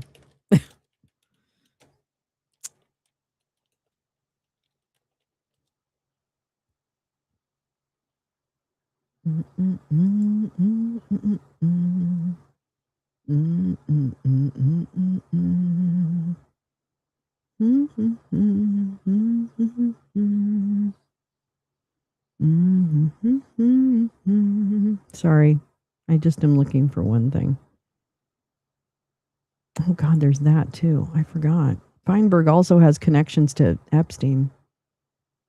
But Cerberus Capital is also part of the Trump, Cerberus Capital, I guess, is also part of the, well, he was a Trump donor, but I think this is part of the boys thing. Yeah, Steven Feinberg is an oligarch. Okay. Here we go. Took a particular interest when he ran the advisory board. The board advises the White House and spy agencies on intelligence collection and other matters. People briefed on the investigation said Mr. Feinberg reached out to the CIA on behalf of Mr. Rush in late March or early April. It's unclear how quickly the CIA told the Defense Department or the interagency group Mr. Rush worked on about the investigation. Once officials learned about the investigation, Mr. Rush was no longer included in Pentagon meetings. Officials close to Mr. Feinberg have downplayed their connection in recent weeks. Sean Parnell, the Pentagon spokesman, said earlier this month that reports about the ties between Feinberg and Rush were completely false and embellished. Deputy Secretary Feinberg never supported Mr. Rush's career at any point in his life, nor did he endorse Mr. Rush for any career position. The CIA declined to comment, citing the ongoing legal investigation. The Pentagon did not respond to a request for comment about Mr. Feinberg's request to the agency. Mr. Rush began accumulating $40 million in gold bars based on a fake classified program he created, according to court documents. That program on paper was related to a project regarding the continuity of government operations. People briefed on the matter said no such project actually existed. The episode is now the subject of investigation by the White House Office of Management and Budget. Oh, really? Oh, really? Oh, okay. Well, whenever there's corruption, you know who we're going to turn to? Wait, where is he? Is he even here? I don't even think I have a picture of him. God damn it. Where's my picture of, what's his name? Oh my God. I thought I had a picture of him. Shit. Okay, I got to get my picture of Russ Vogt. Okay. That's crazy. Mr. Rush briefed or read in 2 other CIA employees about his fake program. Because it was highly classified, those employees were prohibited from discussing it. One of the officials was the person who approved the transfer of the gold bars, the money that eventually ended up in Mr. Rush's home. Oh my God. This stinks so bad. I'm telling you, they're cashing out, bitches. It's unclear whether there is any connection between Mr. Rush's fake program and the... Oh, really? It's not clear? But you're not saying there isn't. Yeah, the Trump admin's going to sort it out. Hi, Josh. How you doing, babe? Yeah, they're going to work it out. Just hand it over to Russ. He'll take care of it. He'll figure out where it went. But let me read this again. It is unclear whether there is any connection between Mr. Rush's fake program and the highly classified China spying operation that Mr. Rush worked on with Mr. Feinberg and his aides. Okay, listen. They're not saying there isn't a connection between them, but they're also there, and they're not saying there is, but they're just saying it's unclear, which means there could be. Maybe sorted out, yeah. It's unclear whether there's a connection. So that means there definitely could be a connection. And Feinberg, gonna remind you, number 2 at the Pentagon. Number two. The only charge lodged against Mr. Rush is that he inflated his academic credentials and obtained military leave pay worth tens of thousands of dollars. The authorities say he falsely claimed to be a member of the Navy Reserve when he was discharged. In court papers, the government accused Mr. Rush of inflating his academic credentials and lying about his work history. But the legal action against Mr. Rush raised far more questions than it answered. From last November to March, according to court papers, Mr. Rush asked for and received tens of millions of dollars in gold bars and foreign currency for work-related expenses. When the CIA conducted a review of where the gold and currency were stashed, the agency was unable to locate them, according to court papers. Alerted by the CIA, the FBI searched Mr. Rush's home in March and found 303 gold bars, along with approximately $2 million and several dozen luxury watches, and a partridge in a pear tree. So what's interesting to me is that there were definitely people at the CIA who knew that he was being, or that somehow these gold bars were being transferred to him. Okay, so literally the CIA knew this was happening from November. And yeah. I have a feeling, yeah, exactly. Could I please have some gold bars? I like to pay in gold bars for my pedicures.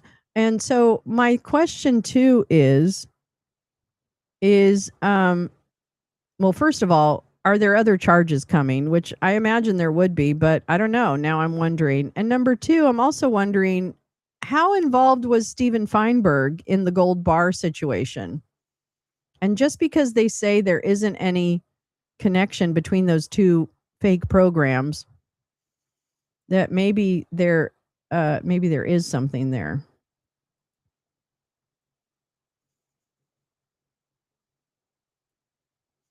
I mean, this is just like endless. It's a never-ending story. Because I'll also include this from February. Epstein files show financial ties to DOD Deputy Secretary Feinberg, the guy we were just talking about. I'll just read a little bit of it, because then I probably have to. Oh, I don't want to go. Hundreds of documents in the newly released Epstein files shed light on connections between the sex offender and Cerberus Capital Management, a private equity firm formerly led by Department of Defense Deputy Secretary Steve Feinberg. Feinberg, a billionaire who co-founded the private equity firm Cerberus Capital Management, is referenced by name in at least 20 documents in the Epstein files, while his company Cerberus appears in 360 files, including emailed communications with Epstein himself. The emails raise questions regarding Feinberg's company's ties to the disgraced financier and sex criminal. So this would be, something to watch too, as this gold bar story expands. What is going on with Steven Feinberg and what's his role in this? I mean, really, right? I'd settle for anything at this point. Let's see. I'm going to move us to a video now and do a little video time. That's my question. Yeah. What did Feinberg know? And what is the deal with these secret CIA projects? See, this is why I think the CIA, we could get rid of it. We could probably get rid of it. Let me see. Let me just go.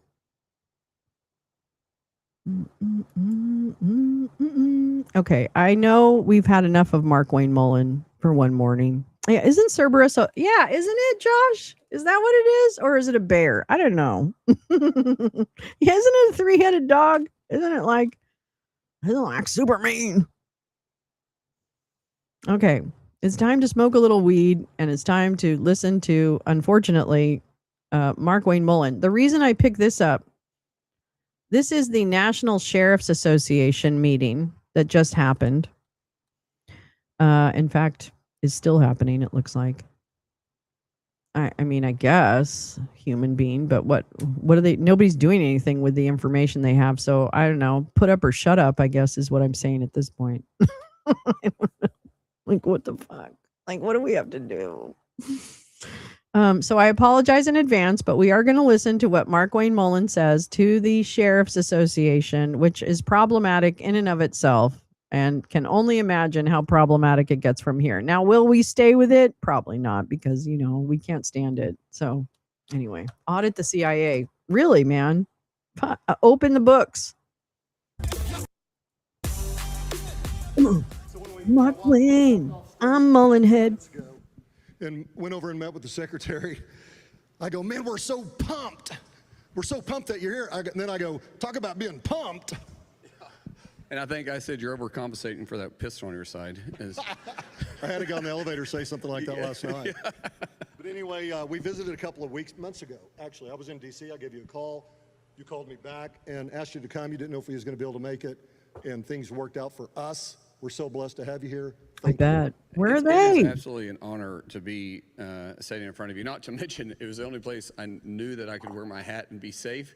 The president doesn't like it when I wear it. He says it darkens my eyes. So I have a whole bunch of these hats sitting in the house because we do run a lot of cattle. We have working ranch. We're fourth, fifth generation, I guess, cow-calf operation.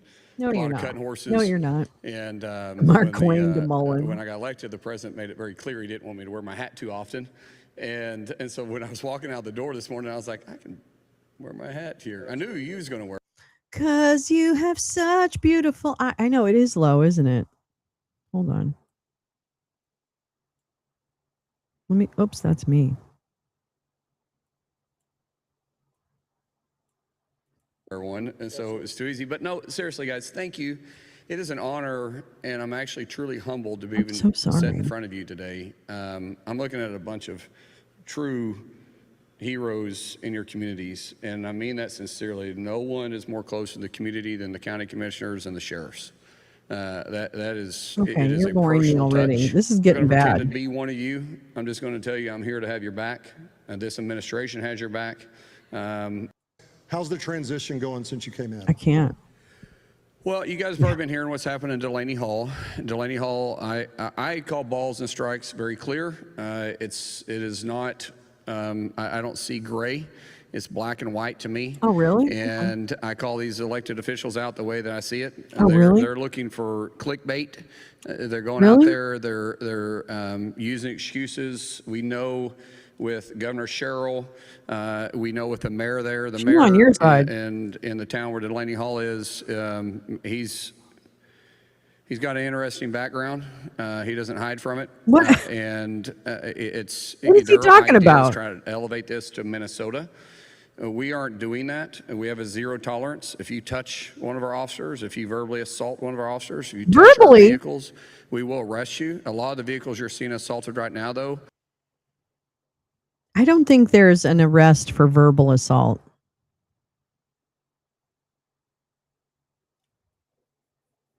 I don't think that's not, you don't arrest someone for verbal assault, for yelling at you. Literally. You can't arrest people for yelling at you. Okay, I'm already done. I already can't handle it. But okay, I'll go a couple of minutes. those more. are private employees from the No, they're facility federal managers employees. of Delaney Hall, and I don't have authority over those. We're having a very difficult time with. Oh, the Geo Group. Is he unhappy with about the getting Geo local Group? law enforcement to respond. It's not that they don't want to; they want to. The mayor has lifted the curfew. The mayor has brought the barricades back close. When state police came out, they pushed everybody back. Man, let me tell you, New Jersey's got some great state police. Those guys are professionals. They came out, did their job, Nazis. and they Ladies want to and do their Nazis. job, but the governor won't let them do their job. So they keep trying to elevate it to try to make it into a situation. We've been trying to de-escalate it as much as possible. We have zero tolerance on it. Our goal when we first came in is to take DHS out of the news. The more I'm in the news, the more DHS is in the news, the more protesting, the more interference our officers have. I can't. He's dumb. He's dumb. He's a dumb man. And I just can't. All right. This is why we spend time reading articles more than we do other things. Sorry. I tried.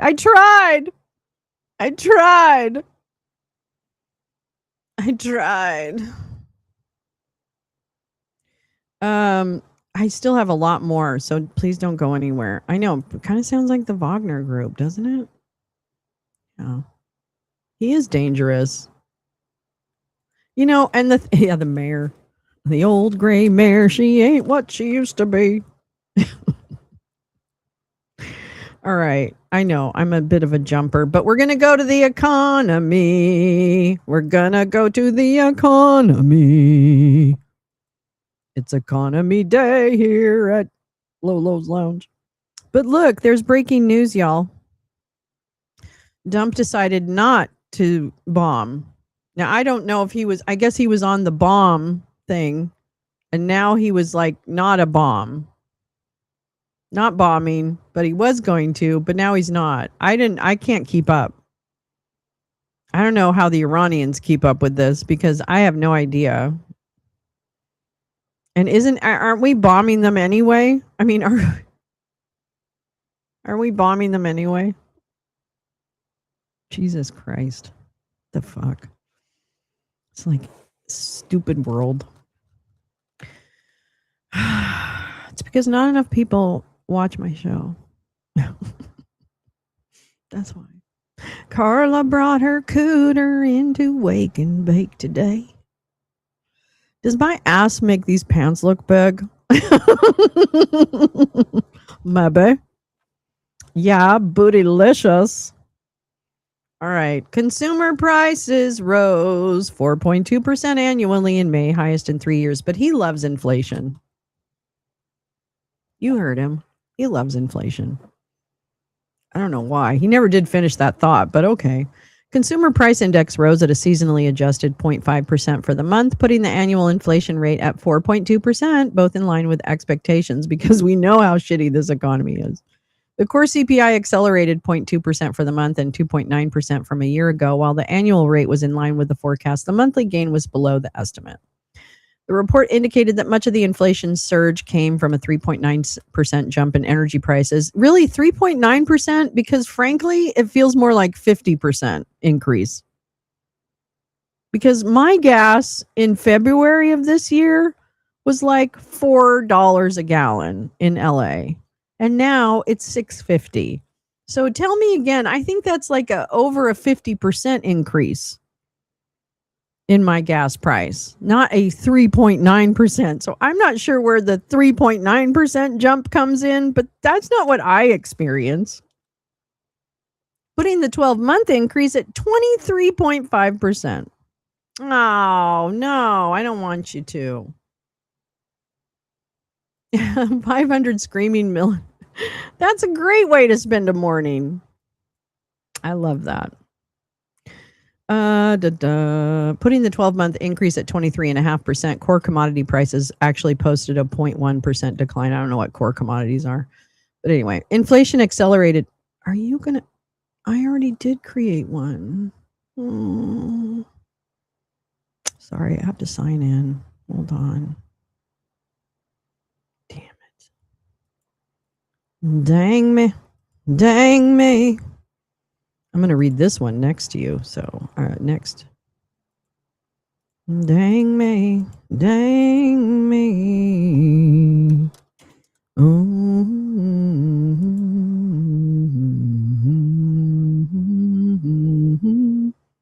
Okay.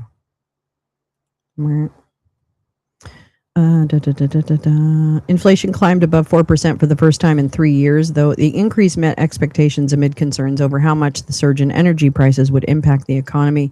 The level was the highest since April 2023 and above the 3.8% percent reading from April. There it is. This is 2021. Joe Biden. This is the post-pandemic recovery, right? This is the post-pandemic where we get all the shit back and all the supply chains start coming back, and then things start to calm down a little bit in 2023 and 2022. 2022, they start to come down, and then 2024, and then 2025, and then 2026. However, stripping out volatile food and energy prices, the so-called core CPI accelerated 0.2% for the month and 2.9% from a year ago, While the annual rate was in line with the forecast, the monthly gain was below the 0.3 estimate and less than the 0.4. Okay, fine. Americans are getting squeezed financially by inflation that's back at a 3-year high, said Heather Long, chief economist at Navy Federal Credit Union. The frustration for many Americans is that so many of the basics are up in price right now. Gas, food, electricity, and medical care are all clear pain points that are above 3% inflation.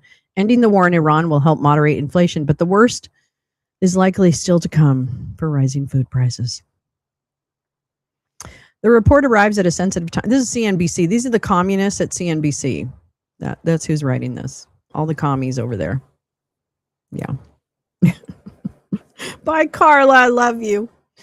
Let's see. And policymakers, as Federal Reserve officials contemplate their next move on interest rates, markets largely expect the rate-setting Federal Open Market Committee to remain on hold when the decision is released on June 17th, but investors will be looking for signs of how concerned officials are over the inflation surge. Well, apparently they don't care because they're all buying the AI companies.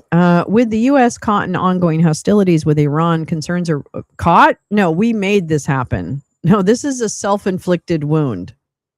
Okay, nice try, CNBC, but we caught ourselves. We did this. No one else. Literally. Cannot blame another person. Concerns are rising that the surge in oil prices could spread to other energy-sensitive parts of the economy. Markets were rattled again Wednesday when President Trump warned that Iran will pay the price for not taking a peace deal, which is why he said today, no, I'm not going to bomb. I'm not going to bomb. Market, calm down. He's literally doing this for market manipulation. What the fuck do we not understand about this? And just how incredibly fucked up it is.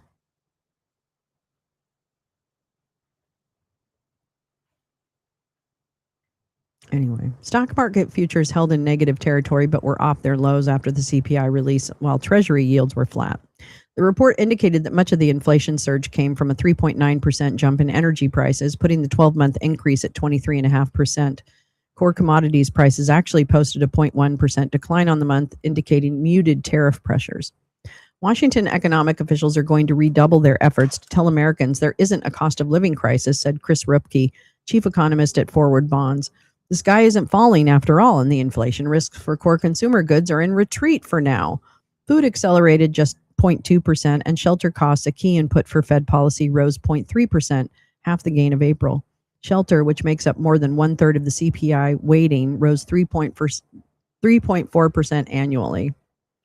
Elsewhere, transportation services. Well, honey, didn't you see just now there was a breaking news? No, I'm not. I'm not going to bomb you on Thursday.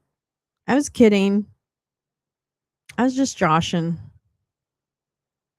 Elsewhere, transportation services fell 0.6%, a potential indicator that high energy costs were not filtering into other areas. Similarly, less energy services, also an indicator of whether higher oil costs were bleeding through, increased 0.3% after rising 0.5%.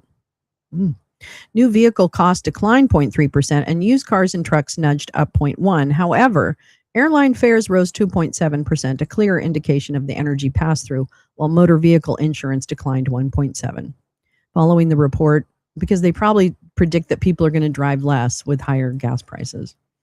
Following the report, futures markets indicated that the Fed is still likely to stay on hold through much of the year, while with traders pricing in the likelihood that the next move will be a hike in December. New Fed Chair Kevin Warsh has indicated he thinks rates can go lower as productivity gains from artificial intelligence will have a disinflationary impact on the economy. What in the world? Okay, higher productivity gains. So what do the people do who did those jobs before? Please tell me what the people who did those jobs that are going to be replaced by AI, because there will be mundane tasks within jobs, because someone tried to sell me the story the other day that the level of employment won't change, just the work that you do, and that you won't have to schedule that meeting. AI will schedule it for you. You know what I'm saying? That's not true. Because there are entire jobs that could be replaced by AI. So how in the world? Yeah, and it's not learn to code, right? No, don't learn to code like we told you the last 20 years. Don't do that, because now that's a waste of fucking time. All the people who wasted money on those stupid trade schools. You know, like, come on. What are they going to do? And how are they acting like, you know, ABC company is still going to pay, it has 100 employees today. Even with AI, it'll have 100 employees tomorrow. So you're telling me that it's not only paying for the subscription service of a bunch of AI task management things, because that's got to cost money, right? You're not doing that for free, right? You're paying somebody to use their enterprise level system to use AI to you know, increase your productivity. Okay. And you're going to tell me that after increasing productivity, you still need those 100 people? What are they going to do? What are they going to do?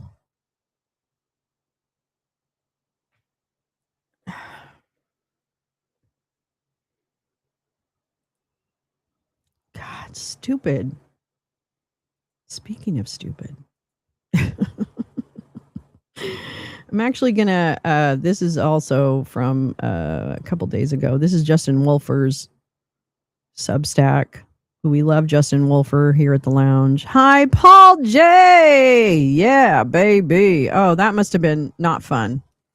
So, welcome. We're about to depress you with the economy. I'm so sorry. Let me see how long this is, because I do want to. Okay, so we might go to that, but let me try reading this first and see if we can get through it without that. All right, here we go. Now this is putting the jobs report. We just talked about the consumer price index and all the inflation and shit like that. Now we're going to talk about the May jobs report. Yeah, plumbing, HVAC. Yeah, well, which are great jobs, you know. All right, the May jobs report was frankly really good news. 172,000 jobs added, more than double what forecasters expected, and 3 strong months in a row averaging around 188,000. A lot of my liberal friends have suggested this couldn't possibly be true, but I'm an empiricist and my job is to read the data as honestly as possible. There's no gain in pretending strong numbers are weak or fake or anything else. I joined Ed Elson today on Professor G Markets to walk through what these numbers actually say, push back on some of the skepticism. Stay tuned. I'm going to say a lot more about this tomorrow and explain how healthcare and social services is propping up the job market. Because that's where the jobs are coming. Effectively, all of the net job creation has been in healthcare and social assistance, and jobs are shrinking in the rest of the economy. Did you really? Oh, you're so sweet. Oh my gosh. No, did they like it? Or did they say your friends are insane and you should stay away from them? Oh, Paul, that makes my day. Oh my gosh. That makes my day. God. God, Paul, you really, you give so much more than you get. Let me tell you. Thank you for that. I also get into why markets sold off on what should have been a celebratory Friday. A strong jobs report changes the Fed's calculus on interest rates, lifting the odds of a hike. Suddenly, those long horizon AI bets start looking a lot less attractive. So a strong jobs report led to expectations of higher interest rates. Oh yeah, that's just a before and after. Let me go ahead and I'll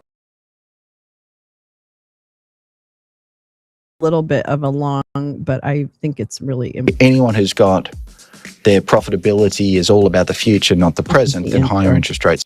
Jobs last month, more than double what forecasters expected. The unemployment rate held steady at 4.3%, plus the March and April reports were also revised higher, adding another 93,000 jobs. However, this strong report caused a massive sell-off on Friday. The S&P closed down almost 3%, and the Nasdaq fell more than 4%. That was its worst drop since Liberation Day. So, here to unpack this report and also why markets reacted so badly, we are speaking with Justin Wolfers, Professor of Public Policy and Economics at the University of Michigan and also founder of Platypus Economics. Justin, great to see you. Thank you for joining us again on the show. I want to get into the market's reaction, but before we do that, let's first just make sense of this jobs report, which was seemingly really strong. 172,000 jobs added in May. The previous reports revised upward. Give us your read on what we saw in that jobs report. I think we just saw really, really good news. I feel fairly confident and comfortable saying that, but I want to be clear, I will not normally see 172,000 and jump for joy. I'll normally say look for confirmation with a few more months. And so one of the things that was so interesting is we're now at 3 very strong months in a row. So I'm more impressed by the fact that over the past 3 months, we've averaged job growth around about that pace. I think it's 188,000 a month.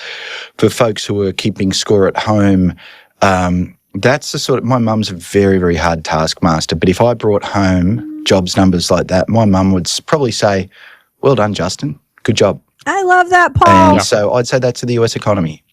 Well done. What about people who see this jobs report, and I've seen this online, and they say, I don't believe it, they're lying. Well, they could be lying. You know, this is some sort of grift from the president. I mean, it seems that a lot of people, this is seemingly good news. A lot of people don't want to hear the good news because maybe their experience of the economy isn't great, or they don't support the president. I mean, what would you say to those people who don't believe those numbers? Yeah. So I'm actually going to put out a piece tomorrow, probably, if tomorrow's Wednesday, which dives into exactly that set of issues. And I'm going to relentlessly bore the hell out of my audience. So let me instead be fun and entertaining for yours. My favourite moment was, look, I like to read the data in the most honest way I can. And so when you see good news, you say, you beauty. My favourite moment was, by the way, I got just an enormous amount of social media vitriol for... It's completely clear that I've spent far too much time praising the president recently, and people are upset at me. But, you know, my attachment's to the truth, not to a political narrative. My favourite of these, by the way, is Threads now has community notes. And there's a just give post I point. More than a year now. God. It seems as though the one place where the job market is really strengthening and growing is healthcare, and then everything else seems to be kind of lagging. Is that still true?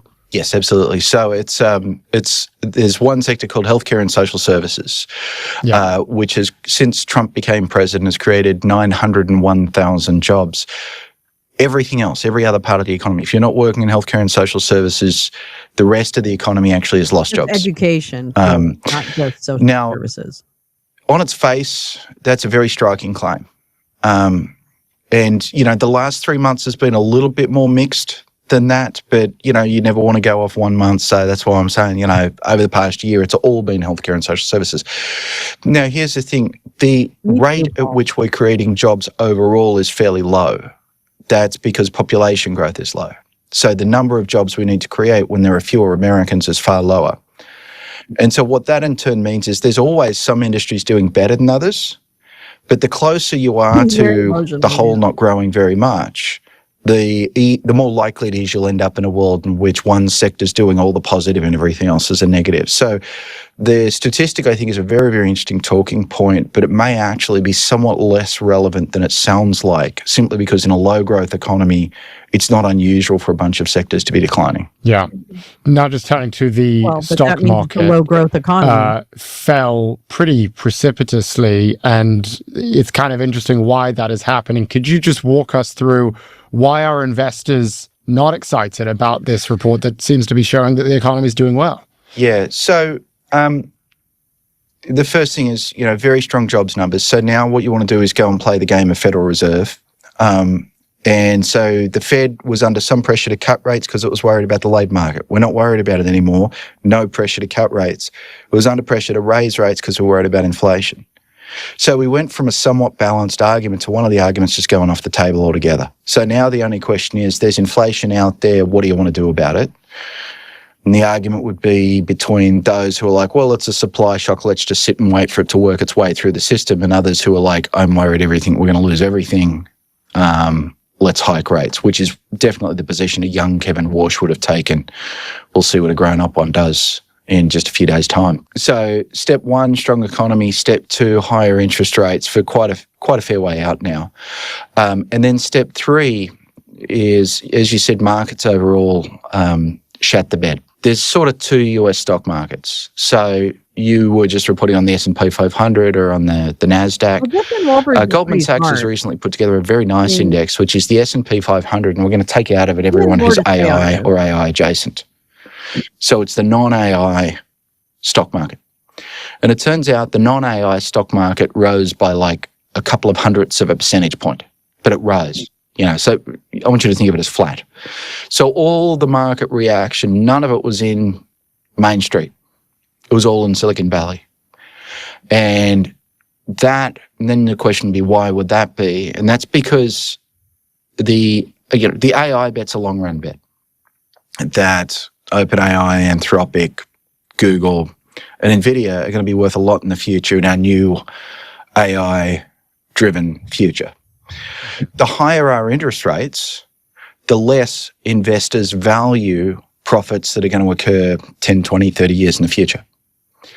And so that's exactly what happened. So particularly startups, but generally anyone who's got their profitability is all about the future, not the present, then higher interest rates hurt them. And so I think that's the story for what happened. Now, I think the somewhat broader and more interesting thing is the logic of that pretty much makes sense, but what it reveals is the vulnerability of parts of this boom, which is if there's a bunch of AI investments that make a lot of sense when interest rates are 3%, but no sense when interest rates are 5%, then that says fairly small tweaks could have big effects on stocks, which is literally what we saw on Friday. So I'm not saying anything new, but it sort of says strap in because changes in investor sentiment could have big effects on the AI sector, which is now such a big part of US stocks. Yes, and it was one of the key themes going into 2026 from an investor perspective, which is that we were entering what we all thought was a rate cutting environment. And now it appears after this data, which, yes, gives us good news, but it essentially means that we all have one problem, and that problem is inflation.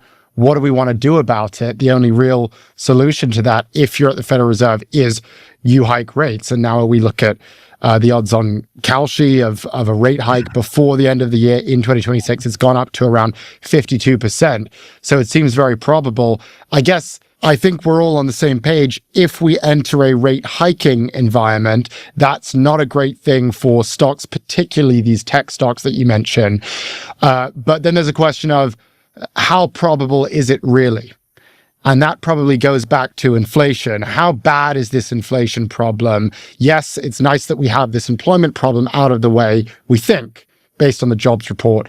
But I guess my question to you is, given what you're seeing in the inflation, given how quote unquote good this jobs report actually was, how likely is a rate hike really? I think it's currently more likely the next move is up. It may not be too far away. There is an unknown, which is who is Kevin Warsh. We're going to learn more about that over the next few months.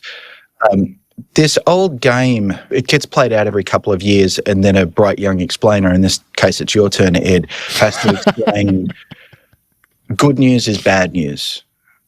And I've always, so you see this every... All right, I'm going to end that here. I'll go ahead and copy that on, because there's another piece that he put out, his piece from yesterday, which I'll include. But I kind of want to jump because I'm running a little bit out of time. There's a couple stories I want to make sure we talk about today. Thank you for letting me jump. And that's this is from the Jerusalem Post. Board of Peace won't wait for Hamas response to disarmament plan, source tells Post.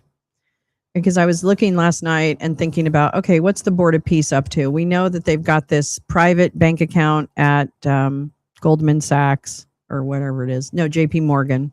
So they have a private bank account at JP Morgan, even though the money that supports the Board of Peace and their supposed mission of rebuilding Gaza, that all their money is now in a private bank account, and versus the World Bank, where there was an account especially set up to hold monies from the I understand. I can't stand it either. No, I don't like economics. This little economist who was in the Clinton administration, I don't know. I don't remember that.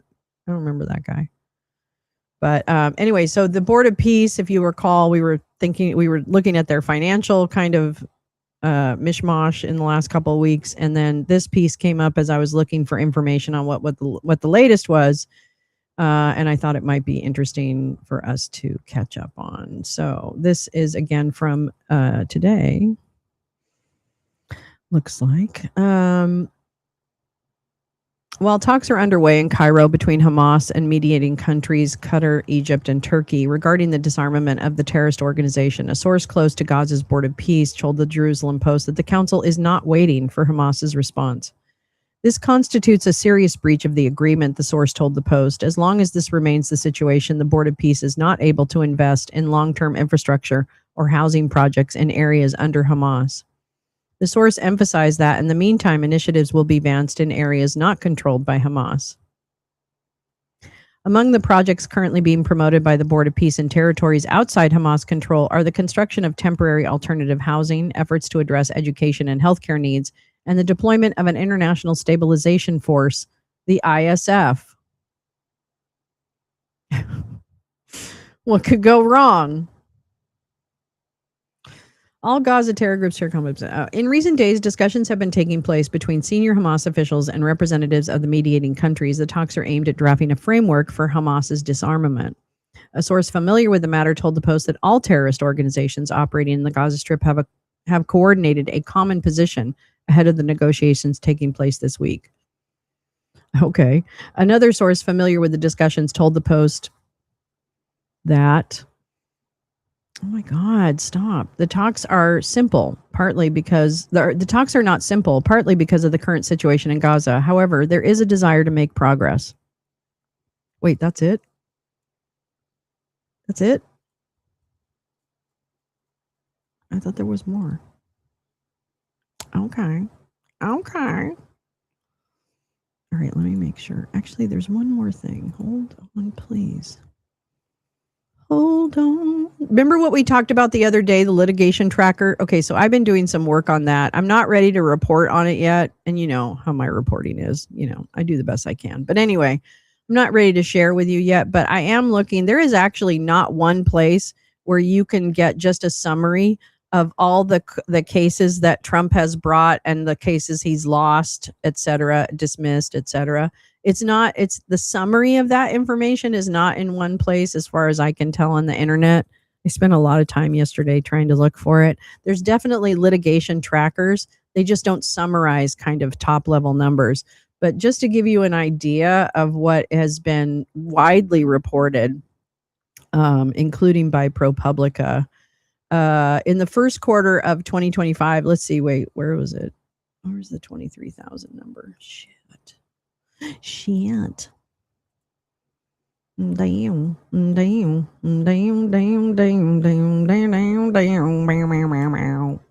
man, come on. I had all this great stuff. Oh yeah. Okay. In March, they reported that the DOJ dropped 23,000 criminal investigations in a shift to immigration, and that was in the first few months. They basically dumped a bunch of different cases. So we'll be talking about like all the litigation that that the administration has faced. Is Israel going to disarm? Because from my eyes, they're the real terrorists. Yeah, exactly. Just so tired of the double standard of hypocrisy. No, listen, this whole Board of Peace bullshit too, I don't know what the fuck they're up to, but they're not up to any good. And so we definitely have to keep an eye on what's happening there. Yeah, it totally is. Slumpo taps U.S. Attorney Jay Clayton as DNI. Oh, interesting. I don't remember I know that name, but I can't remember why I remember him. Yeah, no, Meowing Star, you're absolutely right. We know who the terrorists are. I mean, this is genocide. You know, like I was talking about yesterday, the fact that we cannot accept basic shared facts about what's happening is it's just absolutely mind-blowing to me. And I don't know. I don't know what to do. I don't know how we hold each other accountable better. Jay Clayton, appeared to baselessly speculate about fraud. Oh yeah, no, they're coming for LA in a big way. Go ahead. Please do. We can't wait. Just kidding. We can wait. We can wait. Anyway. All right. Well, that's it for me for today. I'm going to have much more for you tomorrow. Epistemic fragmentation. There we go. Epistemic fragmentation is the main crisis of our times, in my opinion. It's true, though. It's true. Look it up. It's true. Anyway. All right. Thank you so much for coming. I really deeply, deeply appreciate it. We made 1,500 subscribers. Whoop, whoop. Only took us 4 years. I mean, come on. That's fantastic. And almost every day. I think it's great. But anyway, thank you so much for being part of that and for being part of the show. This show would not be anything without the chat and without people watching. I really appreciate it. You just don't even know how much I appreciate it. You don't know how much I love you. You don't know how much I care. Wait, get out of there, duck. There we go. You don't know how much I love you. You don't know how much I care. But I do. I care a lot.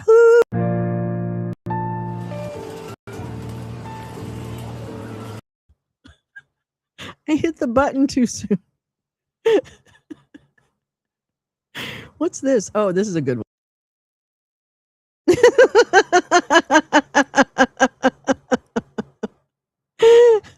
Oh, and then there's always this one.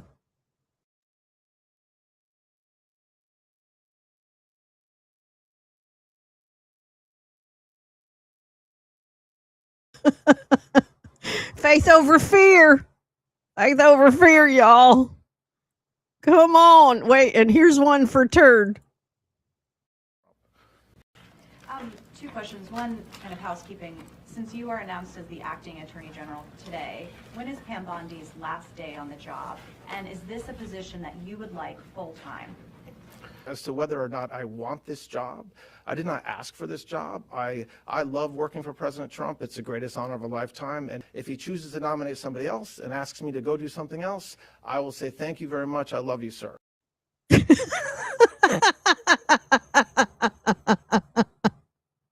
So be like turd. Love more.